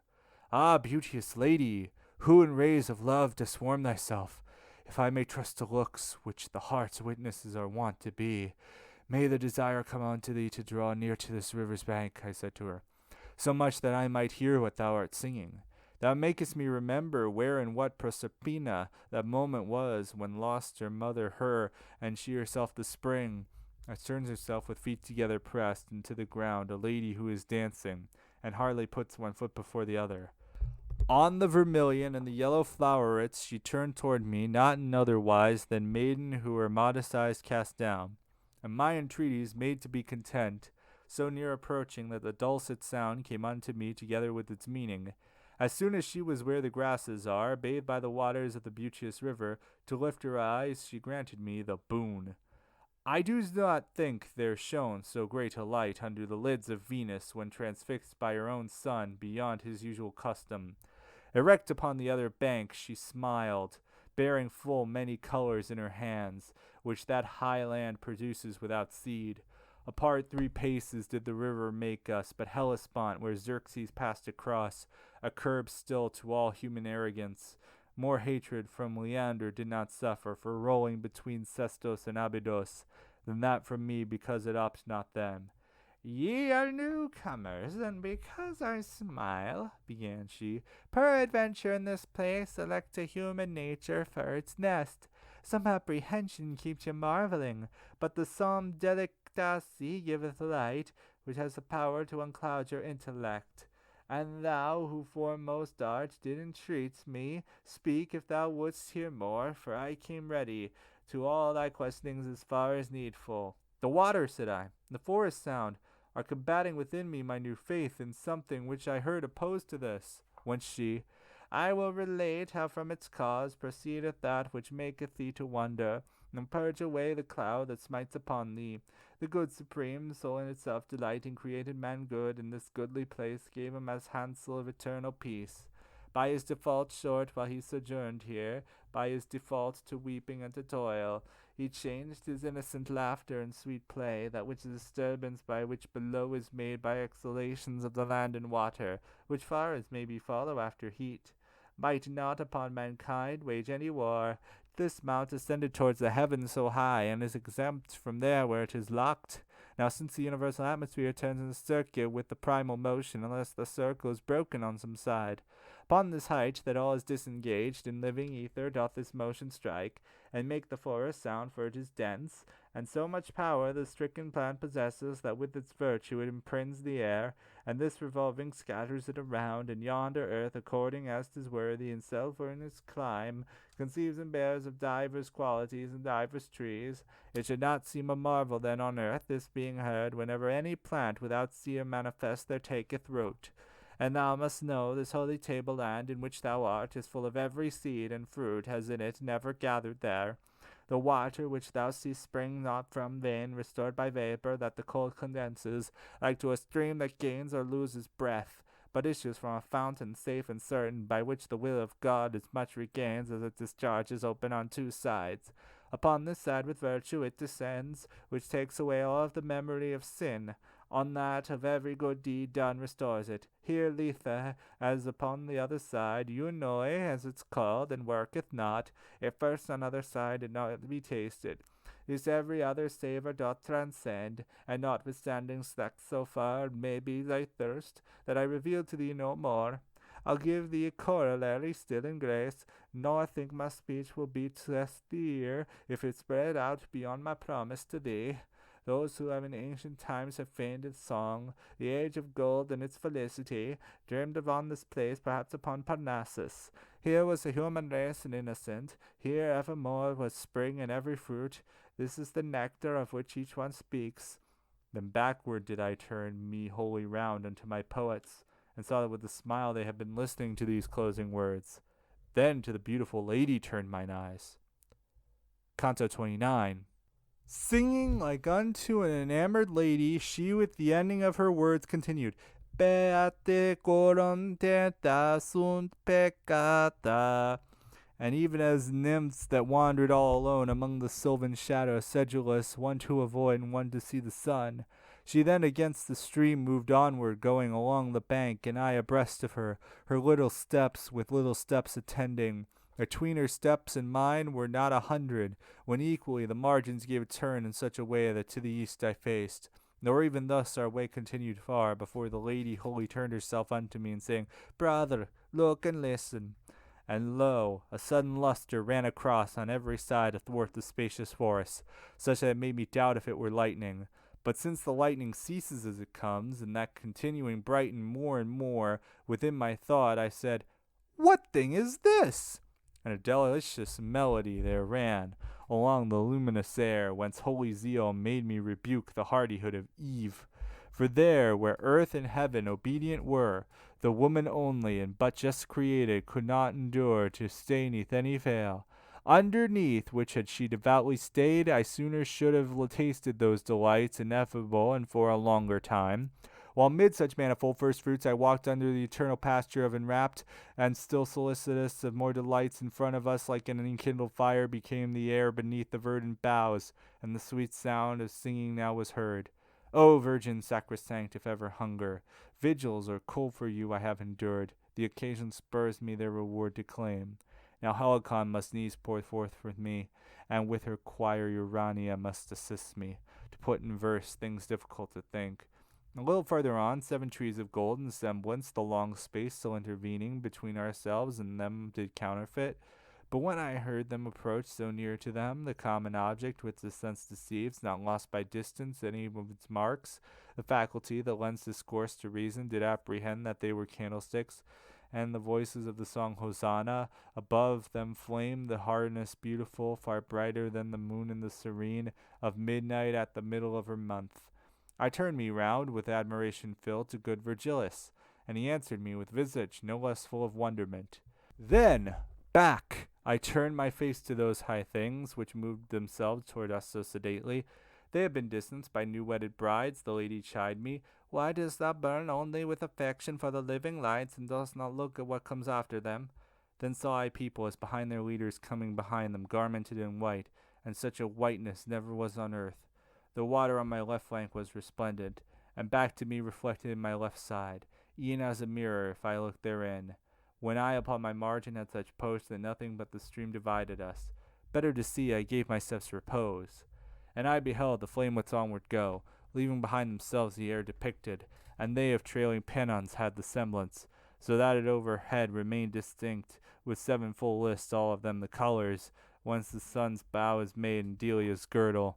These standards to the rearward longer were than was my sight, and as it seemed to me 10 paces were the outermost apart. Under so fair a heaven as I described, the 24 elders, 2 by 2, came on in coronet with flower de luce. They all of them were singing, Blessed thou among the daughters of Adam art, and blessed forevermore shall be thy loveliness. After the flowers and other tender grasses in front of me upon the other margin were disencumbered of the very select. Even as in heaven star followeth after star, there came close after them 4 animals, incoronate each one with verdant leaf. Plumed with 6 wings was every one of them, the plumage full of eyes. The eyes of Argus, if they were living, would be such as these. Reader, to trace their forms no more I waste my rhymes, for others spending press me so, that I in this cannot be prodigal. But read Ezekiel, who depicteth them as he beheld them from the region cold, coming with cloud, with whirlwind, and with fire, and as such thou shalt find them in his pages. Such were they here, saving that in their plumage John is with me, and differeth from them. The interval between these 4 contained a chariot triumphal on 2 wheels, which by a griffin's neck came drawn along, and upward he extended both his wings between the middle list and 3, so that he injured none by cleaving it. So high they rose that they were lost to sight. His limbs were gold so far as he was bird, and white the others with vermilion mingled. Not only Rome, with no such splendid car, gladdened Africanus or Augustus, but poor to it that of the sun would be, that of the sun, which swerving was burnt up at the importunate orison of earth, when Jove was so mysteriously just. 3 maidens at the right wheel in a circle came onward dancing, one so very red that in the fire she hardly had been noticed. The second was as if her flesh and bones had all been fashioned out of emerald. The third appeared as snow, but newly fallen. And now they seemed conducted by the white, now by the red, and from the song of her the others took their step, or slow or swift. Upon the left hand 4 made holiday, vested in purple, following the measure of one of them with 3 eyes in her head. In rear of all the group here treated of 2 old men I beheld, unlike in habit, but like in gait, each dignified and grave. One showed himself as one of the disciples of that supreme Hippocrates, whom nature made for the animals she holds most dear. Contrary care the other manifested, with sword so shining and so sharp, it caused terror to me on the side of the river. Thereafter 4 I saw of the humble aspect, and behind all an aged man alone, walking in sleep, with countenance acute. And like the foremost company, these 7 were habited, yet of the flower de luce no garland round about the head they wore, but of the rose and other flowers vermilion. At a little distance would the sight have sworn that all were in a flame above their brows. And when the car was opposite to me, thunder was heard, and all that folk august seemed to have further progress interdicted, there with the vanward ensign standing still. Canto XXX. When the septentrion of the highest heaven, which never ever setting new or rising, nor veil of other cloud than that of sin, and which made every one therein aware of his own duty, as the lower makes whoever turns the helm to come to port, motionless halted, the voracious people that came at first between it and the griffin turned themselves to the car as to their peace. And one of them, as if by heaven commissioned, singing, Beni sponsa de Libano, shouted 3 times, and all the others after, even as the blessed, the final summons, shall rise up quickened each one from his cavern, uplifting light the reinvested flesh. So upon that celestial chariot 100 rose ad vocem tanti senis, ministers and misters of life eternal. And they all were saying, Benedictus que benis, and scattering flowers above and round about, manibus odate lilia plenis.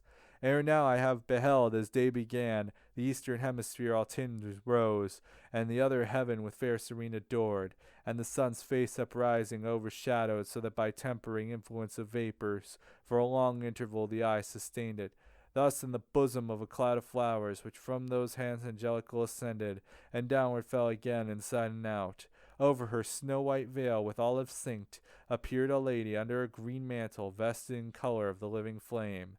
and my own spirit, that already now so long a time had been, that in her presence, trembling with awe, it had stood not abashed. Without more knowledge, having mine eyes through occult virtue that from her proceeded of ancient love, the mighty influence felt. As soon as on my vision smote the power sublime that had already pierced me through ere from boyhood I had yet come forth, to the left hand I turned with that reliance with which the little child runs to his mother when he has fear or when he is afflicted, to say unto Virgilius, Not a drachm of blood remains in me that does not tremble. I know the traces of the ancient flame. But us Virgilius, of himself depraved, had left, Virgilius, sweetest of all fathers, Virgilius, to whom my first safety gave me. Nor whatsoever lost the ancient mother veil my cheeks now purified from dew, that weeping they should not again be darkened. Dante, because Virgilius has departed, do not weep yet a while, for by another sword thou needs must weep, even as an admiral, who on poop and prow comes to behold the people that are working in other ships and cheers them well-doing, upon the left-hand border of the car, when at the sound I turn to my own name, which of necessity is here recorded. I saw the lady who erewhile appeared veiled underneath the angelic festival, direct her eyes towards me across the river. Although the veil that from her head descended, encircled with the foliage of Minerva, did not permit her to appear distinctly, in attitude still royally majestic, continued she, like unto one who speaks, and keeps his warmest utterance in reserve. Look at me well. In sooth, I'm Beatrice. How didst thou deign to come unto the mountain? Didst thou not know that man is happy here? Mine eyes fell downward into the clear fountain. But seeing myself therein, I sought the grass, so great a shame did weigh my forehead down. As to the sun, my mother seemed superb, so she appeared to me for somewhat bitter, tasteth the savour of severe compassion. Silent became she, and the angels sang suddenly, In te domine speravi, but beyond pedes meos did not pass. Even as the snow among the living rafters upon the back of Italy congeals, blown on and drifted by the Sclavonian winds, and then, dissolving, trickles through itself, whene'er the land that loses shadow breathes, so that it seems a fire that melts a taper. E'en thus was I without a tear or sigh, before the song of those who sing forever, after the music of the eternal spheres, but when I heard in their sweet melodies compassion for me, more than had they said, Oh, wherefore, lady, dost thou thus upbraid him? The ice that was about my heart congealed to air and water, changed, and in my anguish through mouth and my eyes came gushing from my breast. She on the right-hand border of the car, still firmly standing, to those holy beings, thus her discourse directed afterwards, Ye keep your watch in the eternal day, so that nor night nor sleep can steal from you one step the ages make upon their path. Therefore my answer is with greater care, that he may hear me who is weeping yonder, so that the sin and dole be of one measure, not only by the work of those great wheels that destiny every seed unto some end, according as the stars are in conjunction, but by the largesse of celestial graces, which have such lofty vapours for their reign, that near to them our sight approaches not.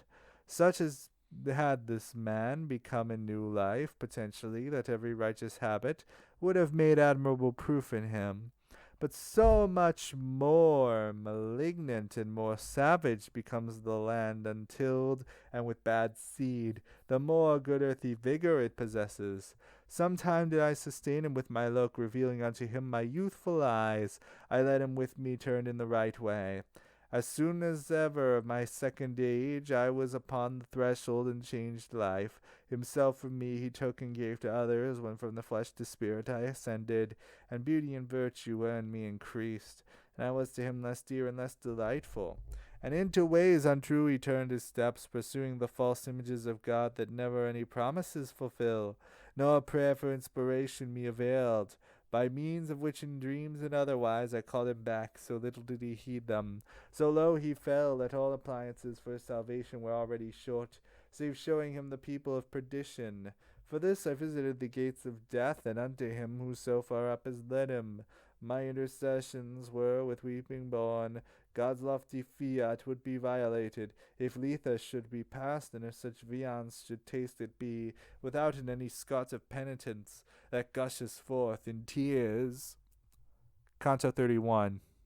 O thou who art beyond the sacred river! Turning to me the point of her discourse, that edgewise even it seemed to me so keen, she recommenced, continuing without pause. Say, if this be true, to such a charge thine own confession needs must be conjoined. My faculties were in so great confusion that the voice moved, but sooner was extinct than by its organs it was set at large. A while she waited, then she said, What thinkest? Answer me, for the mournful memories in thee not yet are by the waters injured.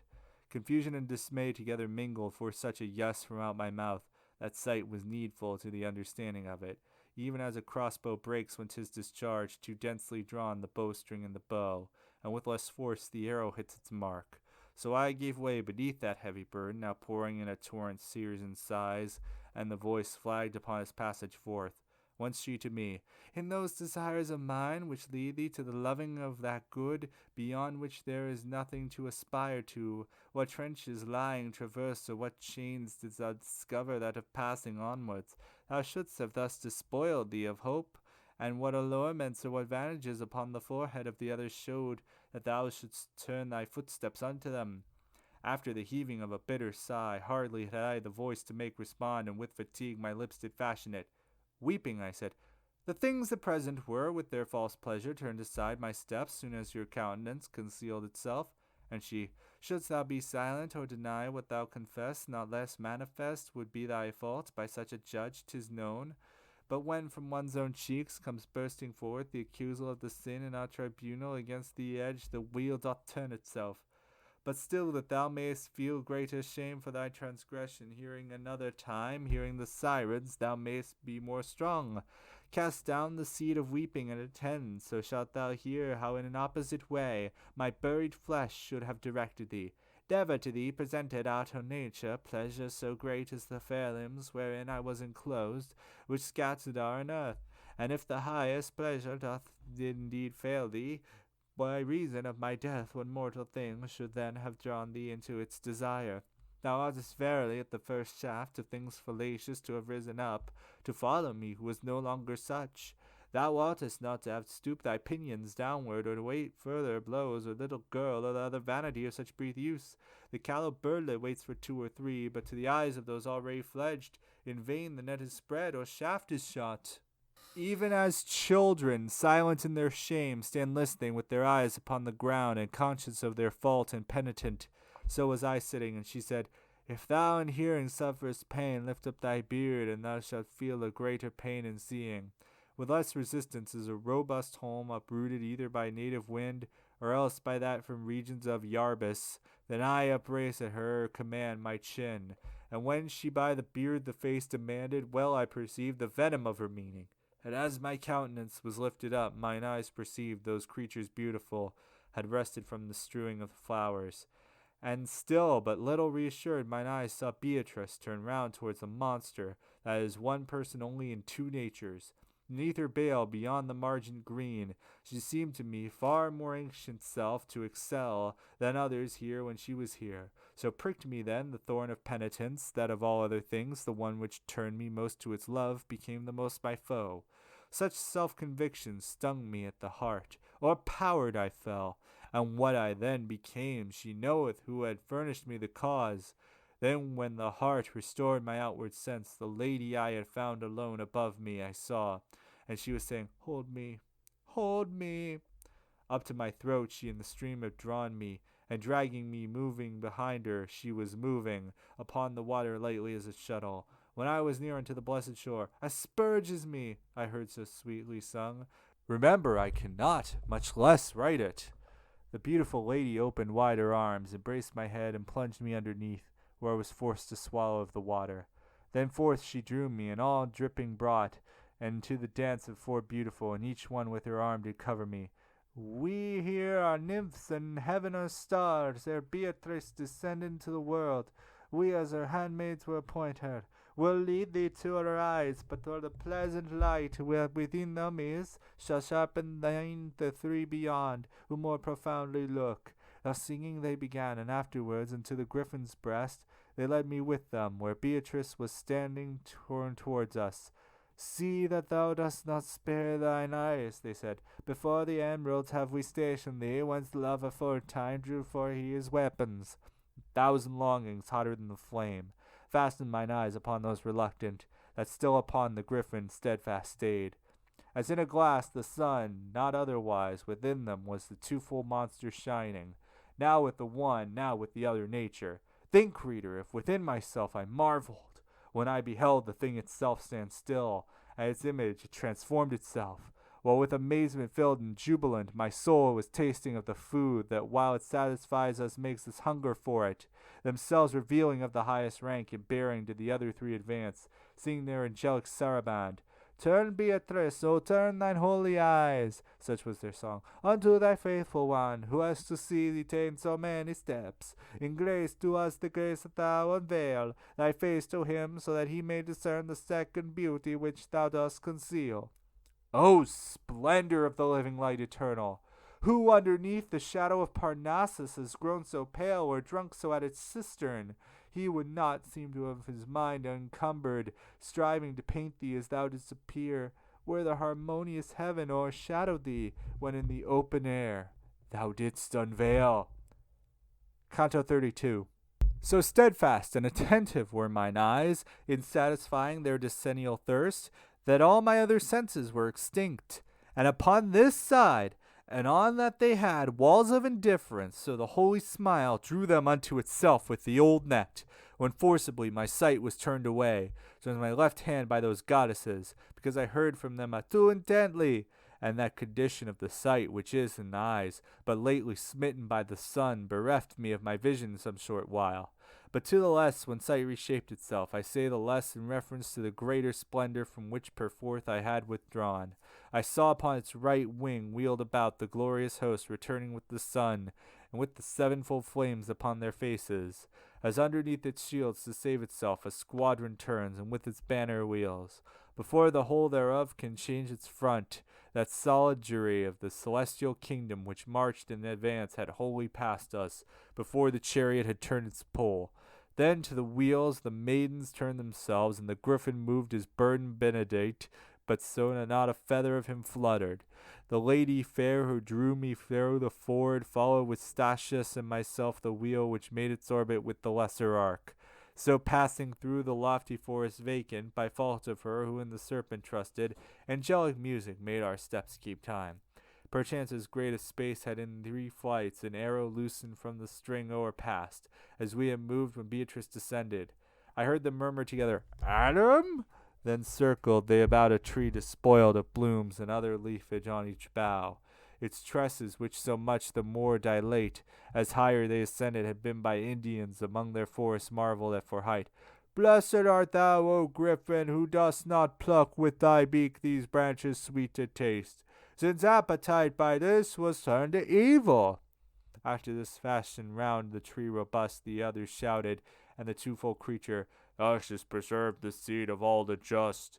And turning to the pole which he had dragged, he drew it close beneath the widowed bough, and what was of it unto it left bound.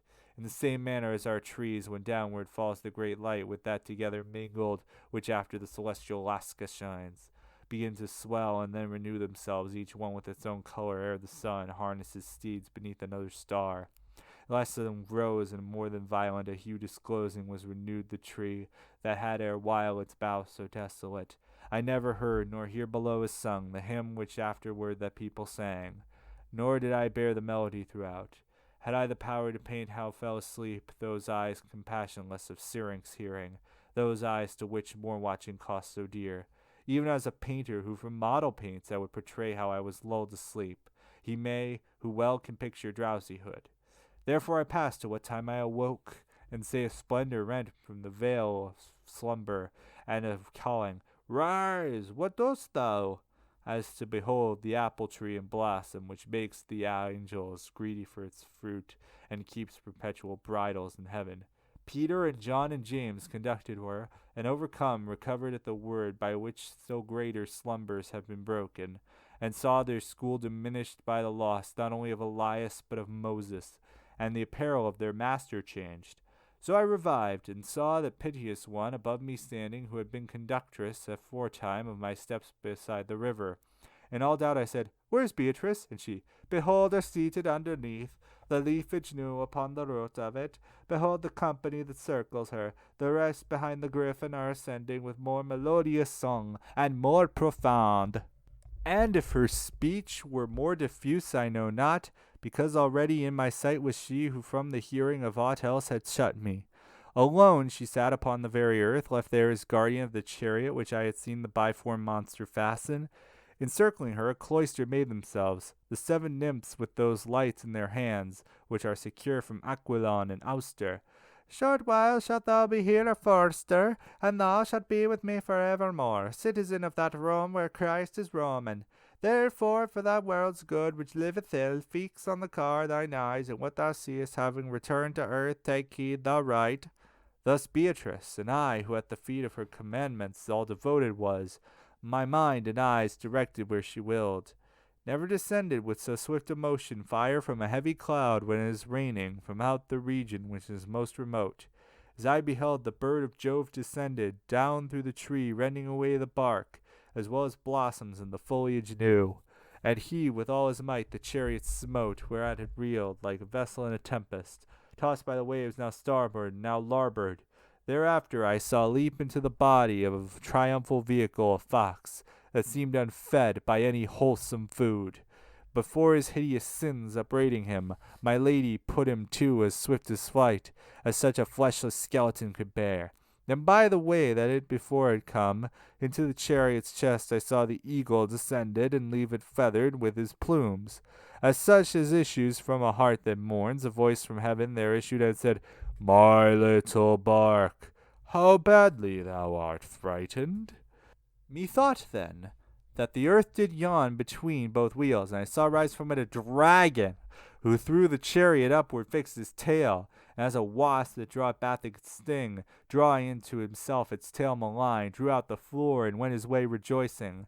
That which remained behind, even as with grass a fertile region, with the feathers offered, perhaps with pure intention and benign, reclothed itself, and with them were reclothed the pole and both the wheels so speedily, a side doth longer keep the lips apart. Transfigured thus, the holy edifice thrust forward heads upon the parts of it, 3 on the pole and 1 at either corner. The first were horned like oxen, but the 4 had but a single horn upon the forehead. A monster such had never been seen. Firm as a rock upon a mountain high, seated upon it, there appeared to me a shameless whore, with eyes swift glancing round. And as if not to have her taken from him, upright beside her I beheld a giant. And ever and anon they kissed each other. But because she her wanton roving eye turned upon me, her angry paramour did scourge her from her head unto her feet. Then full of jealousy and fierce with wrath, he loosed the monster, and across the forest dragged it so far he made of that alone a shield unto the whore and the strange beast. Canto XXXIII. Deus benerunt entes. Alternating, now 3, now 4, melodious psalmody, the maidens in the midst of tears began, and Beatrice, compassionate and sighing, listened to them with such a countenance that scarce more changed was Mary at the cross. But when the other virgins place had given for her to speak, uprisen to her feet, with color as of fire, she made response, Modicum et non bidibitus me, et iterum, my sisters predilecit, modicum et vos videbitis me. Then all 7 in front of her she placed, and after her, by the beckoning only moved me and the lady and the sage who stayed. So she moved onward, and I do not think that her 10th step was placed upon the ground, when with her eyes upon mine eyes she smote, with a tranquil aspect, Come more quickly. To me she said, that if I speak with thee, to listen to me thou mayst well be placed. As soon as I was with her as I should be, she said to me, Why, brother, dost thou not venture to question now in coming with me? as unto those who are too reverential, speaking in presence of superiors, who drag no living utterance to their teeth. It me befell that without perfect sound began I, My necessity, Madonna, you know, and that which thereunto is good. And she to me, Of fear and bashfulness, henceforward I will have thee strip thyself, so that thou speak no more as one who dreams. Know that the vessel which the serpent broke was and is not, but let him who is guilty think that God's vengeance does not fear a sop. Without an heir shall not forever be the eagle that left his plumes when on the car, whence it became a monster, then a prey. For verily I see, and hence narrate it, the stars already near to bring the time, from every hindred, safe in every bar, within which of 510 and 5, one sent from God shall slay the thievish woman, and that same giant who is sinning with her. And peradventure my dark utterance, like Themis and the Sphinx, may less persuade thee, since in their mode it clouds the intellect. But soon the fact shall be the Naiades, who shall this difficult enigma solve without destruction of the flocks and harvests. Note thou, even as by men are uttered these words, so teach them unto those who live, that life which is of running unto death. And bear in mind, whene'er thou writest them, not to conceal what thou hast seen the plant, that twice already has been pillaged here. Whoever pillages or shatters it with blasphemy of deed offendeth God, who made it holy for his use alone. For biting that in pain and in desire 5,000 years and more of the firstborn soul craved him who punished in himself the bite. Thy genius slumbers if it deem it not, for special reason so preeminent in height and so inverted in summit. And if thy vain imaginings had not been water of Elsa round about thy mind, and Pyramus to the mulberry, the pleasure thou by so many circumstances only the justice of the intersight of God morally in the tree would recognize. But since I see thee in thine intellect converted into stone and stained with sin, so that the light of the discourse doth daze thee, I will too, if not written, at least painted, thou bear it back within thee, for the reason that synced with palm the pilgrim staff is born, and I, as by signet is the wax which does not change the figure stamped upon it, my brain is now imprinted by yourself. But wherefore so beyond my power of sight soars your desirable discourse, that I, the more I strive, so much the more I lose it? That thou mayst recognize, she said, the school which thou hast followed, and mayst see how far its doctrine follows after my discourse, mayst behold your path from the divine, distant as far as separated is from earth the heavens that highest hastens on. Once her I answered, I do not remember that ever I estranged myself from you, nor have I conscience of it that reproves me. And if thou art not able to remember, smiling she answered, recollect thee now that thou this very day hast drunk of Lethe, and if from smoke of fire may be inferred such an oblivion clearly demonstrates some error in thy will elsewhere intent. Truly from this time forward shall my words be naked so far as is befitting, to lay them open unto thy rude gaze. And more coruscant and with slower steps, the sun was holding the meridian circle, which with the point of view shifts here and there, when halted as he cometh to a halt, who goes before a squadron as its escort, if something new he find upon his way. The ladies 7 at a dark shadow's edge, such as beneath green leaves and branches black the Alp upon its frigid border wears. In front of them the Tigris and Euphrates, methought I saw forth issue from one fountain, and slowly part like friends from one another. O light, O glory of the human race! What stream is this which here unfolds itself, and from out one source, and from itself withdraws? For such a prayer 'twas said unto me, Pray, Matilda, that she tell thee. And here answered as one does who doth free himself from blame, the beautiful lady, This and other things were told to him by me, and I'm sure the water of Lethe has not hid them from him. And Beatrice, perhaps a greater care, which oftentimes our memory takes away, has made the vision of his mind obscure. But you know, behold, that yonder rises, lead him to it, and as thou art accustomed, revive again the half-dead virtue in him. Like gentle soul that maketh no excuse, but makes its own will of another's will, as soon by as a sign is disclosed. Even so, when she had taken hold of me, the beautiful lady moved, and unto Statius said in her womanly manner, Come with him. If, reader, I possessed a longer space for writing it, I yet would sing in part of the sweet draught that ne'er would satiate me. But inasmuch as full are the leaves made ready for the second canticle, The curb of art no further lets me go. From the most holy water I returned regenerate in the matter of new trees that are renewed with a new foliage, pure and disposed to mount unto the stars. End of Purgatorio.